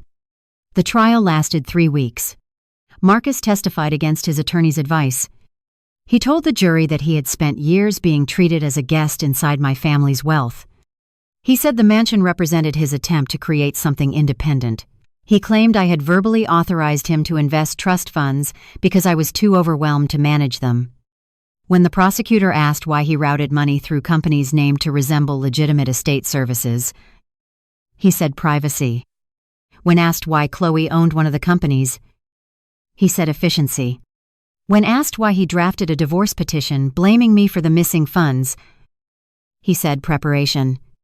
When asked why he planned to take the remaining trust assets, he denied saying it until the recording played again. His own voice filled the courtroom. Once I have control of the foundation distributions, we take that too. Marcus listened without expression. The prosecutor asked, "Who is we?" he said. I do not remember the context. Chloe had already provided it. The jury deliberated for less than a day. Marcus was found guilty on the major fraud, conspiracy, theft, money laundering, and identity-related counts. He remained still as the clerk read the verdicts. Lorraine sobbed in the back row. Chloe was not present. I sat beside David with my hands folded over my mother's ring. Each guilty finding sounded less like victory than confirmation. The facts had survived every attempt to rename them. At sentencing, the government described the scheme as a deliberate exploitation of bereavement, marital trust, and charitable purpose. The judge emphasized that Marcus did not act during a single desperate moment. He formed companies, recruited participants, redirected codes, fabricated documents, planned a public celebration, and prepared to blame the victim. She also noted his lack of genuine remorse. In his statement, Marcus apologized for causing confusion and pain, but continued insisting that he intended to repay the money. The judge asked when. He said after refinancing Whitmore House, "A house you did not own." She replied. He received 11 years in federal prison, followed by supervised release, en restitution, and a prohibition on serving as a fiduciary or executive responsible for client funds. The sentence was lower than the maximum, but long enough to remove the illusion that his actions were merely a marital dispute. As deputies approached, Marcus turned toward me. "Rebecca," he said. The judge instructed him to face forward. He ignored her for 1 second. "Tell them I was going to fix it." I did not answer. There are moments when silence is cruelty and moments when it is the only honest response. He had spent a year asking everyone to believe his intended future mattered more than his completed actions. The sentence belonged to what he did. After the trial, reporters waited outside. I gave one statement. The Helen Bennett Legacy Trust was created to support education, preserve charitable work, and protect assets from misuse. The legal process confirmed that marriage does not create permission to steal. Grief does not erase consent, and money taken for private luxury remains traceable to the purpose it was meant to serve. Our scholarship and literacy programs continue. I did not mention Chloe, the affair, the bracelet, or the gold keys. Those details attracted attention, but they were not the center. The center was that Marcus believed proximity gave him ownership. He lived near the trust, near my grief, near my passwords, and near my mother's legacy. He mistook access for entitlement. Whitmore House remained unsold during the criminal case because Eleanor refused to allow another buyer to enter while the property was evidence. After sentencing, she invited me for tea. The mansion looked different without rented furniture and cameras. Sunlight crossed the original wood floors. Eleanor had returned her family portraits to the staircase. Thomas served tea in the library where we had waited on the night of the party. "I have decided what to do with the house," she said. I wondered.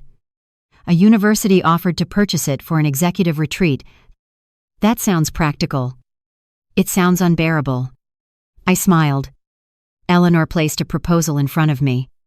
She wanted to sell Whitmore House to a nonprofit consortium at a reduced price, with part of the property used as a residential education center for women completing professional certifications. The Helen Bennett Foundation would manage scholarships and programming, but would not purchase the house with recovered trust funds. Eleanor planned to donate a portion of the value. Other donors had committed support after hearing about the case. Your mother believed education should include a door someone could close safely behind them. Eleanor said, "This house has too many doors for one old woman." I read the proposal twice. "You are certain I watched a man use this place to perform ownership he did not possess. I would like the next people who live here to understand exactly why they are allowed inside."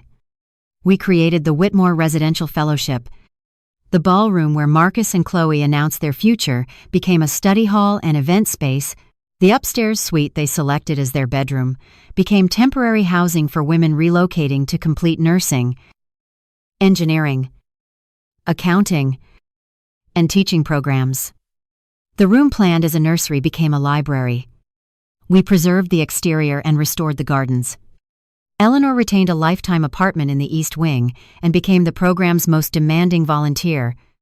She reviewed applications, corrected grammar and essays, and frightened contractors into meeting deadlines. On opening day, the front doors stood open beneath a simple brass plaque, "Whitmore House, home of the Helen Bennett Residential Fellowship."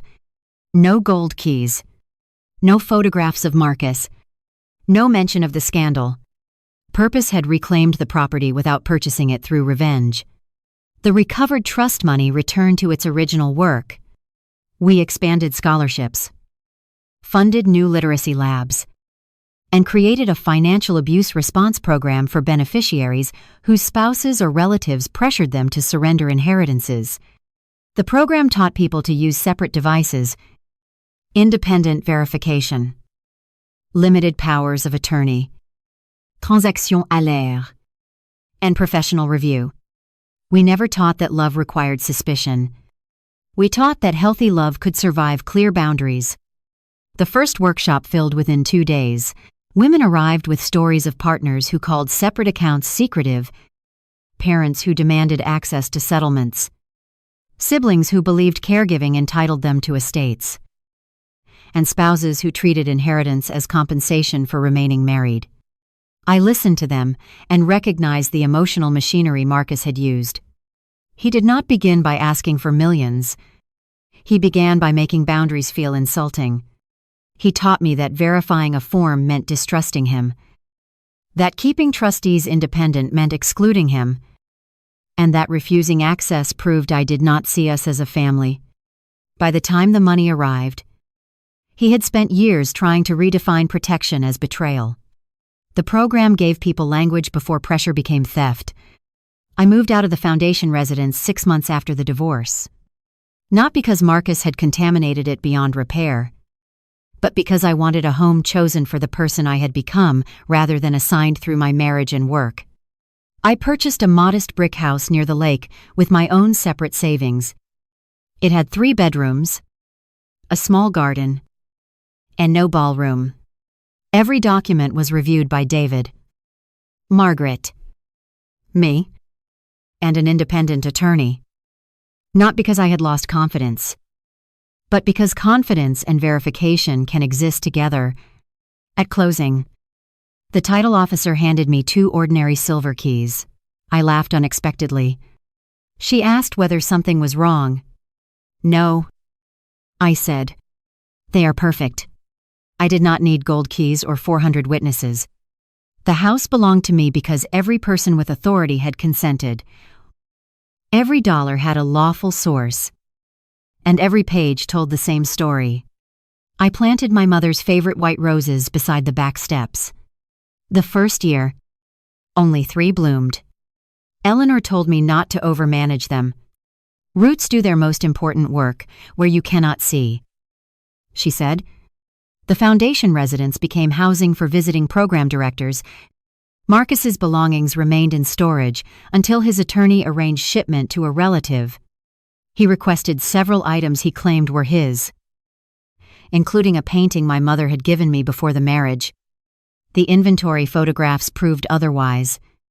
He requested part of the emerald bracelet's value, arguing it had become marital property because he paid for repairs. The court rejected the claim. He requested reimbursement for landscaping at the foundation house. Records showed the foundation paid the contractor. Each demand exposed another assumption that time spent near an asset created ownership. Eventually, his attorney stopped filing them. Chloe completed her sentence and entered supervised release. She sent one letter through David. It contained no request for forgiveness. She described working in the prison education library and said she finally understood why my mother tied money to purpose. I used to think beautiful things proved someone had won. She wrote, "Now I understand that I wanted evidence other people had lost." She said she planned to complete accounting courses and repay restitution for the rest of her life. I read the letter once and placed it in the case archive. I did not respond. People can change without being restored to the relationships they destroyed. Her growth, if real, belonged to her future. My boundary belonged to mine. Lorraine attempted to contact me after completing home confinement. She said she wanted family closure. I declined. She later gave an interview portraying Marcus as a loving man corrupted by pressure and Chloe's ambition. The interviewer asked why he selected my mother's trust rather than borrowing legally. Lorraine said he had been afraid. I would say no. That was the closest she ever came to naming the truth. He knew I would not consent. So he treated consent as an obstacle. Public interest faded. New scandals replaced ours. The mansion photographs stopped circulating. Marcus's name disappeared from Halcyon's website, except in archived filings. His professional awards were removed from the company lobby. The development conference that once invited him to keynote placed a session on fiduciary fraud in its ethics program. People who had toasted him at Whitmore House rewrote their memories. Some claimed they attended only because of business. Some insisted they suspected Chloe. A few admitted they enjoyed the spectacle until consequences entered the room. I learned not to depend on public memory. Crowds are excellent witnesses and poor consciences. Documents remained more reliable. Once every quarter, I reviewed the trust reports with Margaret and David. The first meeting after the case ended felt ceremonial. The recovered balance, program distributions, investment performance, reserves, and outstanding restitution appeared on the screen. Margaret paused at the line for residential fellowship funding. Helen would approve, she said. She would question the maintenance budget. David added. I laughed. For the first time in many months, mentioning my mother did not open a wound. It opened a room inside me where grief and gratitude could exist together. The inheritance had survived. But survival was not the most important outcome. Its purpose had become clearer because someone tried to erase it. Marcus saw $8.4 million and imagined a mansion. My mother saw adult students opening textbooks after children went to sleep. She saw libraries keeping lights on. She saw women able to leave dangerous homes because education gave them income. Money reveals imagination. Marcus imagined possession. My mother imagined possibility. 2 years after the housewarming, the Whitmore Fellowship hosted its first graduation dinner. Eleanor insisted we use the ballroom. 120 guests attended. Not 400. The tables were simple. The flowers came from the garden. 12 fellows stood on the staircase while their names were announced. One had become a civil engineer. Another completed a master's degree in social work. One opened a bookkeeping service, specializing in helping older women detect financial exploitation. At the end of the evening, Eleanor handed each fellow a small brass key, engraved with the words, "You belong to your own future." The keys did not open the mansion. They were symbols. But honest ones, they represented temporary rooms provided with consent and opportunities earned through work. I thought of the gold keys Marcus placed in Chloe's hand. Those keys opened nothing because the ownership behind them was imaginary. The difference between the two ceremonies was not wealth. It was truth.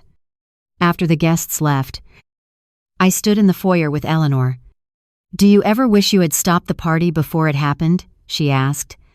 I considered the question. Sometimes, it would have spared many people. Embarrassment. Including Marcus, no. Including the staff. Eleanor smiled. And yourself. The humiliation belonged to him once the facts were known. That is not what I asked. I looked up at the chandelier. I wish I had never needed the truth delivered that way. But once he built the stage, I am glad I did not let him control the ending. Eleanor linked her arm through mine. Helen raised you well. She wrote excellent trust documents. That too.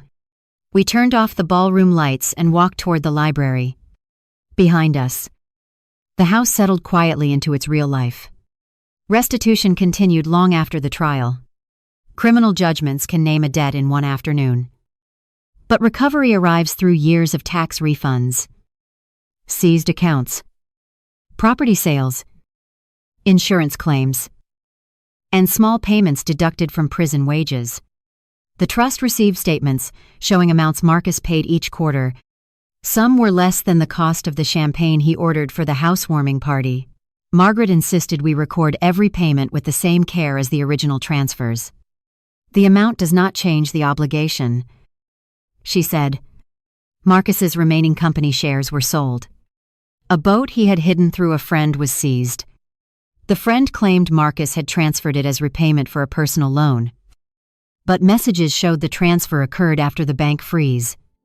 The court reversed it. A collection of watches appeared at an auction house under Lorraine's name. Several had been purchased with halcyon funds or trust money. They were recovered. Each asset told the same story Marcus believed. Changing possession changed origin. It did not. One unexpected recovery came from the private lender he had repaid with $300,000 from the trust. The lender initially argued that he accepted payment in good faith. Investigators proved he knew Marcus was moving money before an audit and had demanded rapid payment through shell entities. He entered a settlement returning most of the funds and avoiding a larger civil claim. At the meeting where Margaret announced the recovery, she looked almost pleased. Money is patient, she said. It waits inside other people's mistakes. By the third year, more than 90% of the stolen principal had been restored or covered through settlements. We could not recover time, fear, or the cost of betrayal. Trust accounting does not contain columns for sleepless nights. Still, seeing the balance restored allowed the foundation to stop treating the crime as an open wound and begin treating it as history with controls. We commissioned an independent review of every vulnerability Marcus exploited. The report was painful because it identified failures alongside crimes. I had allowed a secondary device to remain active too long.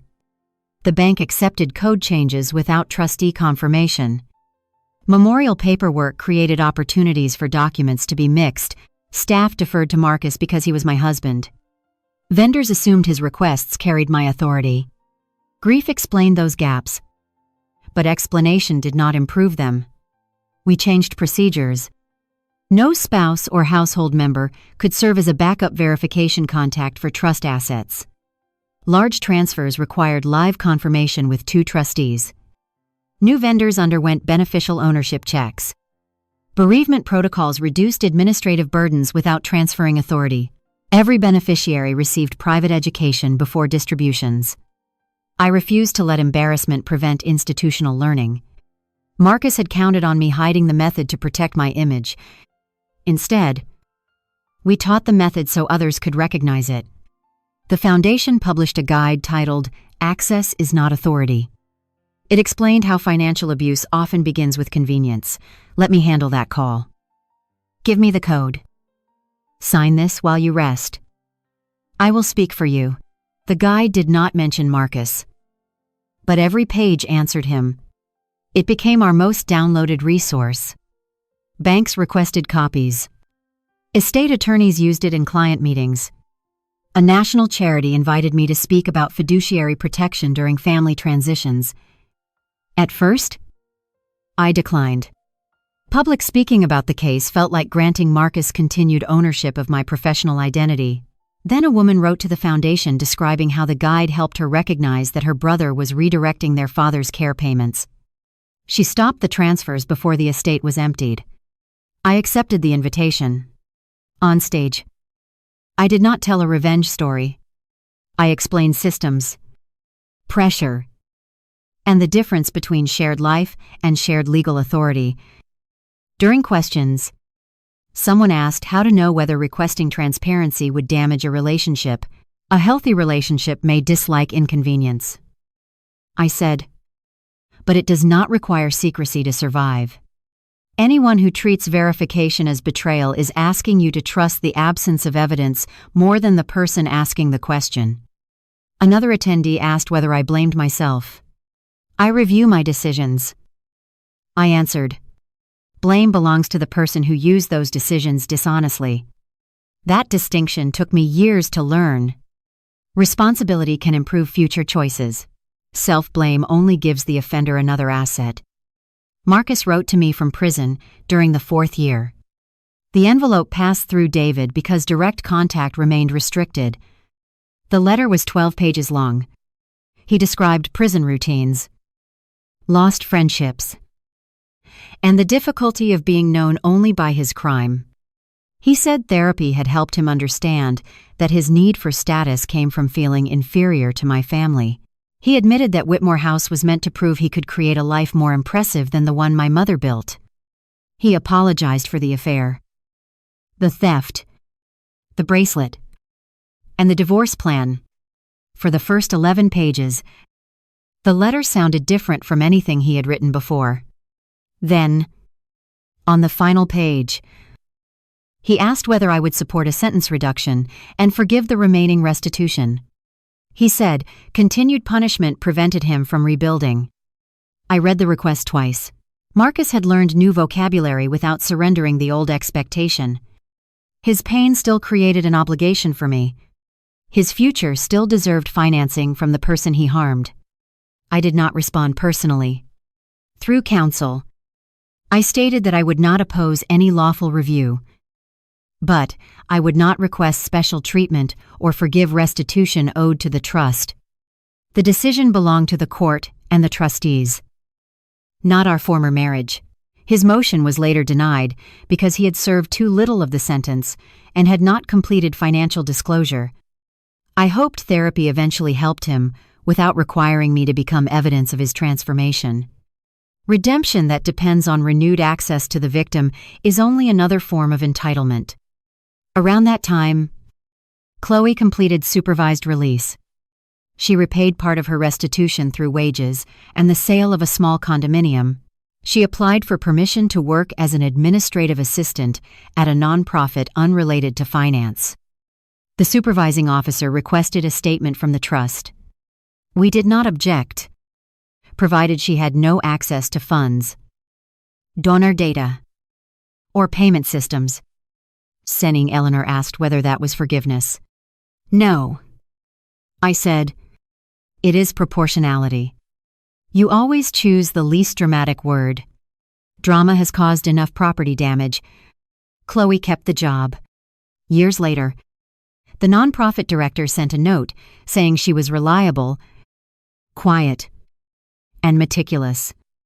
I felt relief without wanting contact. Human beings should not be permanently reduced to their worst act, but victims should not be required to participate in the rebuilding. Lorraine never changed publicly. She maintained that Marcus had been punished more severely because of my family's influence. She posted vague messages about powerful women destroying men who made mistakes. Each post attracted fewer responses.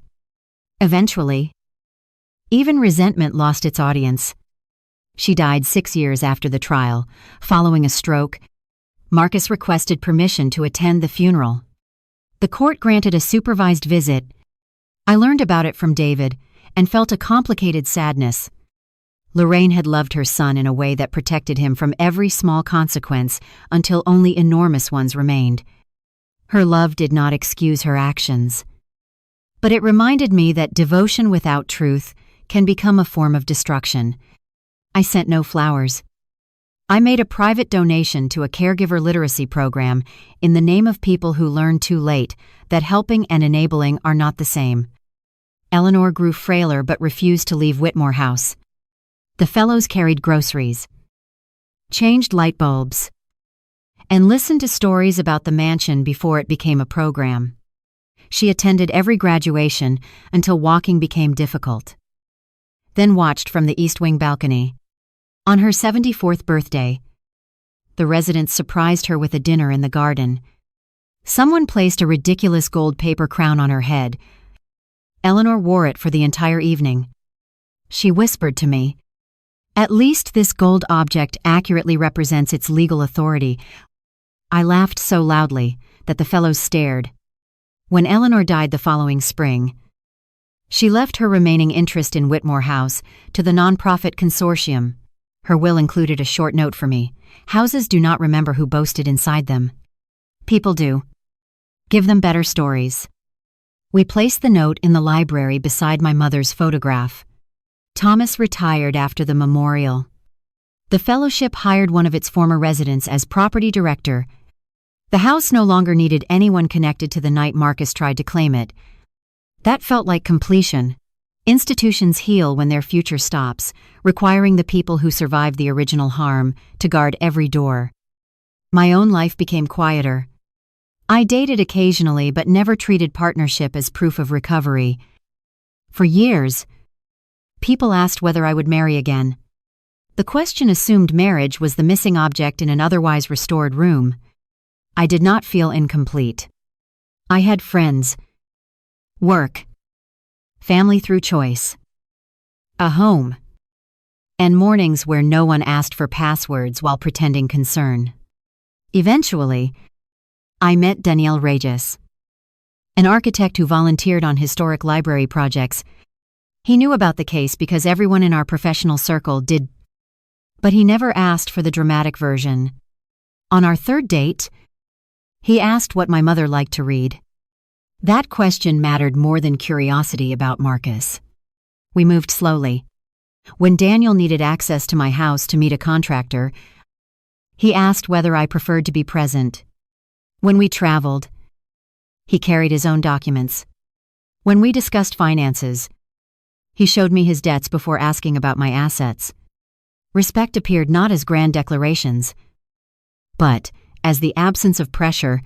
4 years later, we married in the Whitmore garden with 30 guests. There were no society reporters, no promotional video, and no gold keys. Margaret signed as a witness. David gave a short toast. The fellows provided flowers. My mother's bracelet rested on my wrist. Before the ceremony, Daniel and I signed an agreement protecting the trust, our separate assets, and each other's independence. He read every page, asked intelligent questions, and thanked David for making the boundaries clear. Romantic, Eleanor would have teased. To me, it was. Consent written carefully is not cold. It is a promise that love will not be used to erase ownership. Daniel never joined the trust as a trustee. He never requested authority. He supported the foundation by designing accessible reading rooms and billing the same transparent rates charged to other nonprofits. When people praised him for marrying a wealthy woman, he corrected them. "I married Rebecca," he said. "The trust has its own lawyers." The first time I heard him say that, I laughed until I cried. We did not have children, but our home filled with nieces, fellows, colleagues, and neighborhood students who used the dining table for homework. The inheritance did not purchase a mansion for us. It funded purpose outside us, exactly as my mother intended. That fact no longer felt like a limit. It felt like freedom. Marcus was released after serving most of his sentence, reduced slightly for program participation and good conduct. He moved to another state under supervision and found work estimating costs for a small contractor. Regulations prevented him from controlling client funds. He finished restitution payments slowly. I received notice, but no request for contact. Years earlier, I imagined his release might reopen something. It did not. By then, his role in my life had become historical, like a property once occupied and legally transferred away. I did not need to know whether he regretted the housewarming party when he woke each morning. I needed only the continued truth that he could not repeat it through me. One autumn afternoon, Nearly a decade after the theft, a fellowship resident found an old gold key beneath a loose floorboard in the Whitmore foyer. It was one of the ceremonial replicas Marcus had ordered. Somehow it escaped the evidence inventory. The resident brought it to my office and asked whether we should throw it away. I held the heavy object in my palm. The engraving M and C remained sharp. For years, that key symbolized the absurd confidence of people celebrating property they did not own. I considered placing it in the program archive. Then I remembered Eleanor's note. Houses do not remember who boasted inside them. People do. Give them better stories. We melted the key down. A local artist used the metal to create 12 small brass bookplates for the fellowship library. Each plate carried one word per pose. Consent. Truth. Courage. Work. Choice. Dignity. Boundary. Memory. Future. Stewardship. Home. The plate marked home was placed beside the entrance. Marcus had intended the key to announce that my money purchased his new life. Instead, its metal became part of a library used by women, building lives no one else controlled. That transformation mattered more than punishment. Punishment stopped him. Purpose outlived him. On the 10th anniversary of my mother's death, I returned alone to the original literacy center before opening hours. Her photograph still hung in the lobby. The emerald bracelet rested in its case. The annual report showed hundreds of scholarships, expanded programs, recovered assets, and fellows who had gone on to lead schools, clinics, businesses, and community organizations. I sat in the first reading room. She opened and thought about the word inheritance. Marcus believed inheritance meant money arriving after death. My mother understood it differently. An inheritance is the responsibility, language, protection, and possibility someone leaves inside you. The account could have been emptied, and I would still have inherited her insistence that purpose requires records. The mansion could have closed, and I would still have inherited her ability to recognize entitlement dressed as love. The legal victory restored the funds. Her values restored me. I took out the cream housewarming invitation, which I had kept in the case archive for years. Some chapters end quietly. Others deserve an audience. Clue has written. I finally understood that the chapter did not end at the party, the arrest, the divorce, or the sentencing. It ended when the invitation stopped feeling like evidence of humiliation and became evidence of how far I had traveled. I placed it in the shredder. The blades pulled the gold letters into thin strips. I did not preserve every document. Some records complete their purpose by allowing you to let them go. If you are listening to this story because someone close to you controls the accounts, dismisses your questions, or treats your inheritance as family property the moment it arrives, understand something I learned too late. Secrecy is not the only warning sign. Pressure can be louder than secrecy. Marcus did not begin by hiding every document. He began by standing beside me while I opened them. He sighed when lawyers explained boundaries. He joked that trustees were paid to create problems. He asked whether marriage meant anything if I needed independent approval. Each comment was designed to make protection feel unloving. By the time he asked for verification access, saying no felt like accusing my husband of a crime he had not yet committed. That is how many people surrender control. Not because they are foolish, but because the person requesting access converts a practical boundary into an emotional test.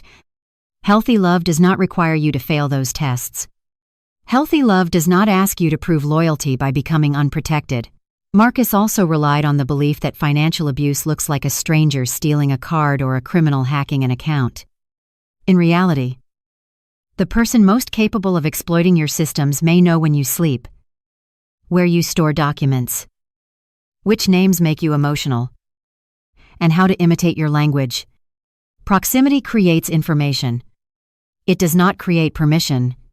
The fact that Marcus knew my mother's history did not give him authority over her trust. The fact that Chloe knew my schedule did not make her invoices legitimate. The fact that Lorraine considered my inheritance part of her son's marriage did not make it marital property. Ownership is not decided by confidence, repetition, or how many guests applaud when someone holds up a key. It is decided through lawful authority and consent. I used to believe my professional experience should have made me impossible to deceive. That belief became another source of shame. I administered complex trusts. I trained staff to detect suspicious transactions. I reviewed beneficiary requests with care. Yet inside my marriage, I accepted explanations I would have challenged immediately at work. The difference was not intelligence. It was relationship. At work, verification communicated competence. At home, Marcus trained me to believe verification communicated rejection. Expertise does not protect anyone from emotional manipulation if the manipulator controls the meaning assigned to caution. What protected me eventually was not perfection. It was returning to process after trust had been violated. I called Margaret. I preserved logs. I involved David. I contacted Eleanor before confronting Marcus. I allowed other people to verify my interpretation. Abusers benefit when every question remains inside the relationship, where they can redefine facts faster than the victim can stabilize them. Independent records and independent people interrupt that control. Marcus called outsiders enemies because outsiders could compare his words with evidence. He called David controlling, Margaret dramatic, Eleanor confused, investigators biased, the judge unfair, and the jury manipulated. Anyone who described his conduct accurately became part of a conspiracy. That pattern taught me another lesson. When one person insists every independent observer misunderstands them, the common problem may not be the observers. People often asked why I attended the party instead of stopping it quietly. The answer changed over time. At first, I believed we needed Marcus to make public statements connecting himself to the property and the money. That was true. Later, I admitted part of me wanted to see his confidence break at the exact place he intended to break mine. I am not proud or ashamed of that feeling. Betrayal creates human responses before it creates legal strategies. What mattered was that I did not let the feeling determine an unlawful action. I did not fabricate evidence, threaten him, damage Eleanor's property, or take assets outside the court process. I allowed truth to arrive in a room he had filled with witnesses. Revenge would have been taking something that belonged to him because he hurt me. Accountability was preventing him from keeping what he stole. The distinction matters. The night of the party, Marcus believed I had come to beg, scream, or collapse. He had prepared for every emotional response except competence. That is another reason people underestimate quiet women. They assume restraint means dependence. They see someone pausing before acting and imagine fear, when the pause may contain evidence collection, legal advice, and a complete reorganization of power. My silence did not mean I lacked words. It meant I was choosing the room where the words would become permanent. Chloe mistook the same silence for weakness. She wanted me to compete for Marcus because competition would prove his value and hers. I refused without knowing I was refusing. I treated her politely. I did not monitor her clothes or resent her proximity at work. She interpreted my lack of jealousy as arrogance. In truth, I trusted my husband. The saddest part of her confession was learning that she helped destroy my life partly because I had not shown enough fear of losing it to her. Some people do not want love as much as they want visible evidence that another person has been defeated. No relationship can satisfy that hunger. Once the defeated person disappears, they need a new comparison. Marcus planned to reduce Chloe's ownership after she helped remove me. Chloe planned to control Marcus after he lost my protection. They believed they were partners because they shared a target. When the target stood up, they discovered they had never built trust between themselves. Conspiracy can imitate intimacy for a while, but it is held together by mutual convenience, not safety. The first accurate document pulled them apart. I also learned that wealth does not eliminate vulnerability. In some ways, it increases the number of people willing to explain why they deserve access. My mother's success attracted admiration, but it also attracted narratives. Relatives said the foundation should help family first. Business people said charitable assets were inefficient. Marcus said money sitting in a trust represented fear. Chloe said I had more than I needed. Each narrative attempted to convert purpose into permission. The amount was large, but the principle applies to any inheritance: a family home, jewelry, land, an insurance payment, or even a refund someone expects you to share. The person who receives the asset is allowed to understand it before deciding anything. Grief is not consent. Marriage is not a blanket authorization. Urgency created by someone else is not proof that a transfer must happen today. When my mother died, Marcus repeatedly told me decisions could not wait. Taxes, investments, opportunities, closing dates, and market conditions all sounded immediate. The true purpose of urgency was to reduce review. Fraud loves deadlines. No independent person created. Eleanor's house had been on the market for months. Yet Marcus claimed one particular week determined our future. Chloe's company sent invoices payable within 24 hours. The shell entities used names designed to discourage questions. Everything pushed me towards speed and isolation. The trust itself moved slowly. 3 trustees. Documented purpose. Separate verification. Marcus considered those safeguards inefficient because they prevented the one outcome he wanted. Good systems often feel slow to the person attempting to bypass them. After the case, beneficiaries sometimes asked whether they should keep inheritances secret from spouses. I never gave one universal answer. Secrecy can damage healthy relationships. But transparency does not require surrender. A spouse can know what exists without controlling it. They can discuss goals without receiving passwords. They can respect legal structures created before the marriage. They can accept that love is not measured by the amount of another person's inheritance converted into joint property. Daniel knew about my assets before we married. He also knew they were not a test. He never performed indifference or demanded access to prove trust.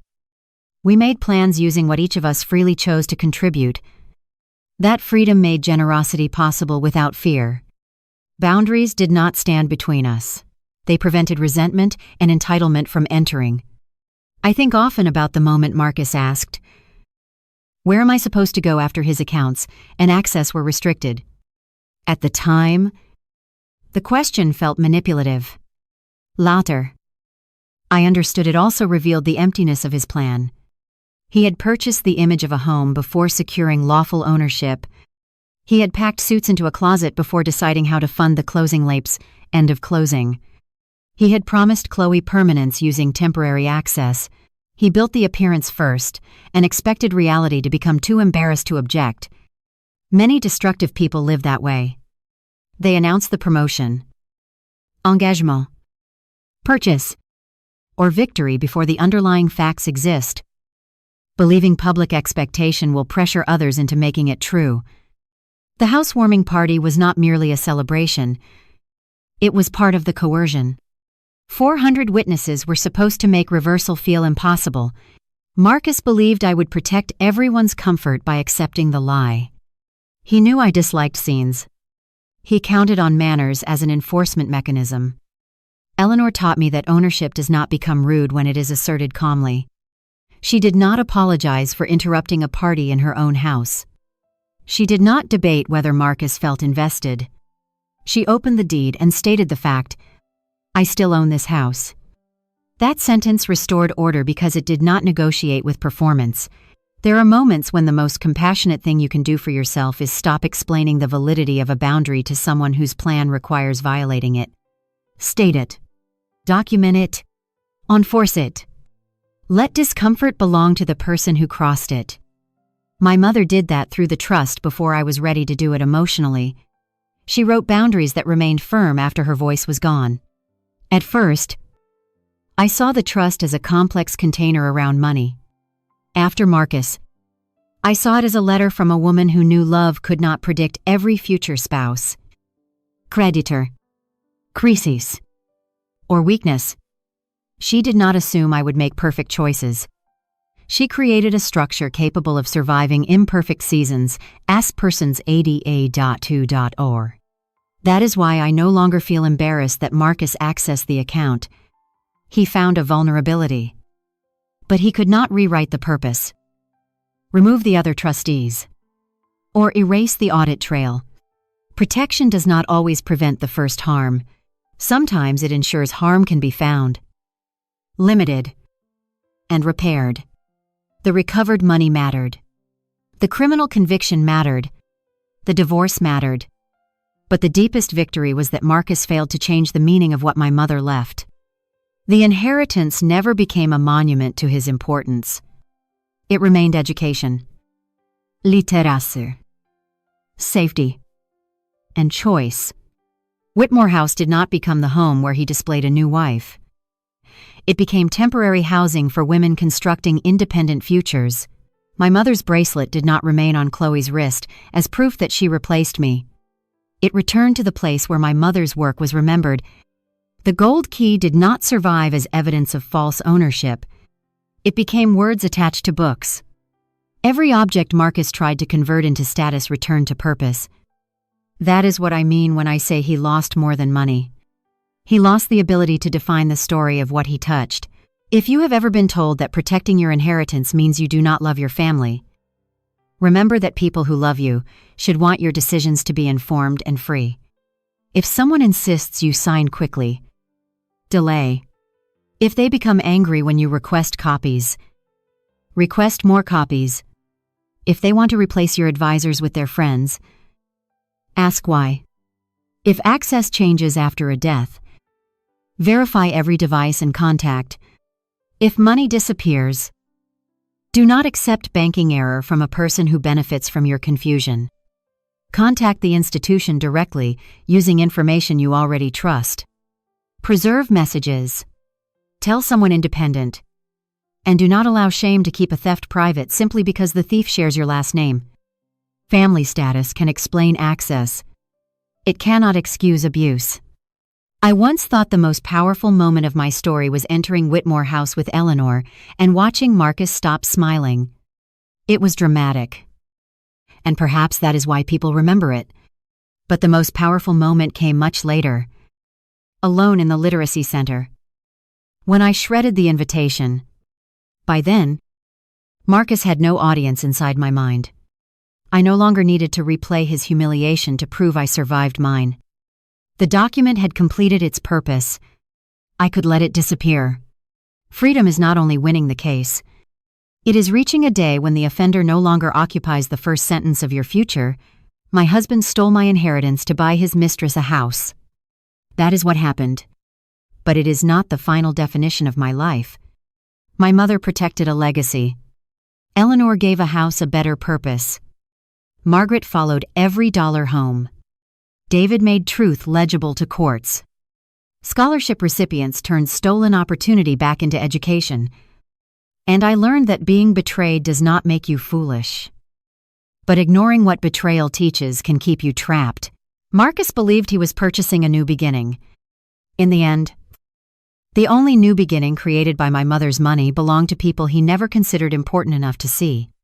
That was the justice no sentence could fully express.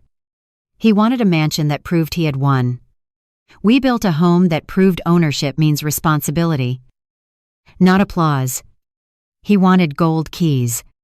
We gave women real doors. He wanted my mother's legacy to finance his escape from me. Her legacy became the reason I escaped the version of myself that confused patience with permission. So when people ask what I inherited, I no longer begin with the amount. I inherited a standard. I inherited the right to ask who benefits, who decides, and whether the documents match the story being told. I inherited the courage to let someone be angry when the truth denies them access. Most of all, I inherited the understanding that money can be stolen temporarily. But purpose survives when enough people are willing to protect it. Marcus celebrated too early because he believed possession was the final fact. He held the keys, kissed the woman, filled the house, and watched the crowd applaud. He never looked at the deed. He never respected the trust.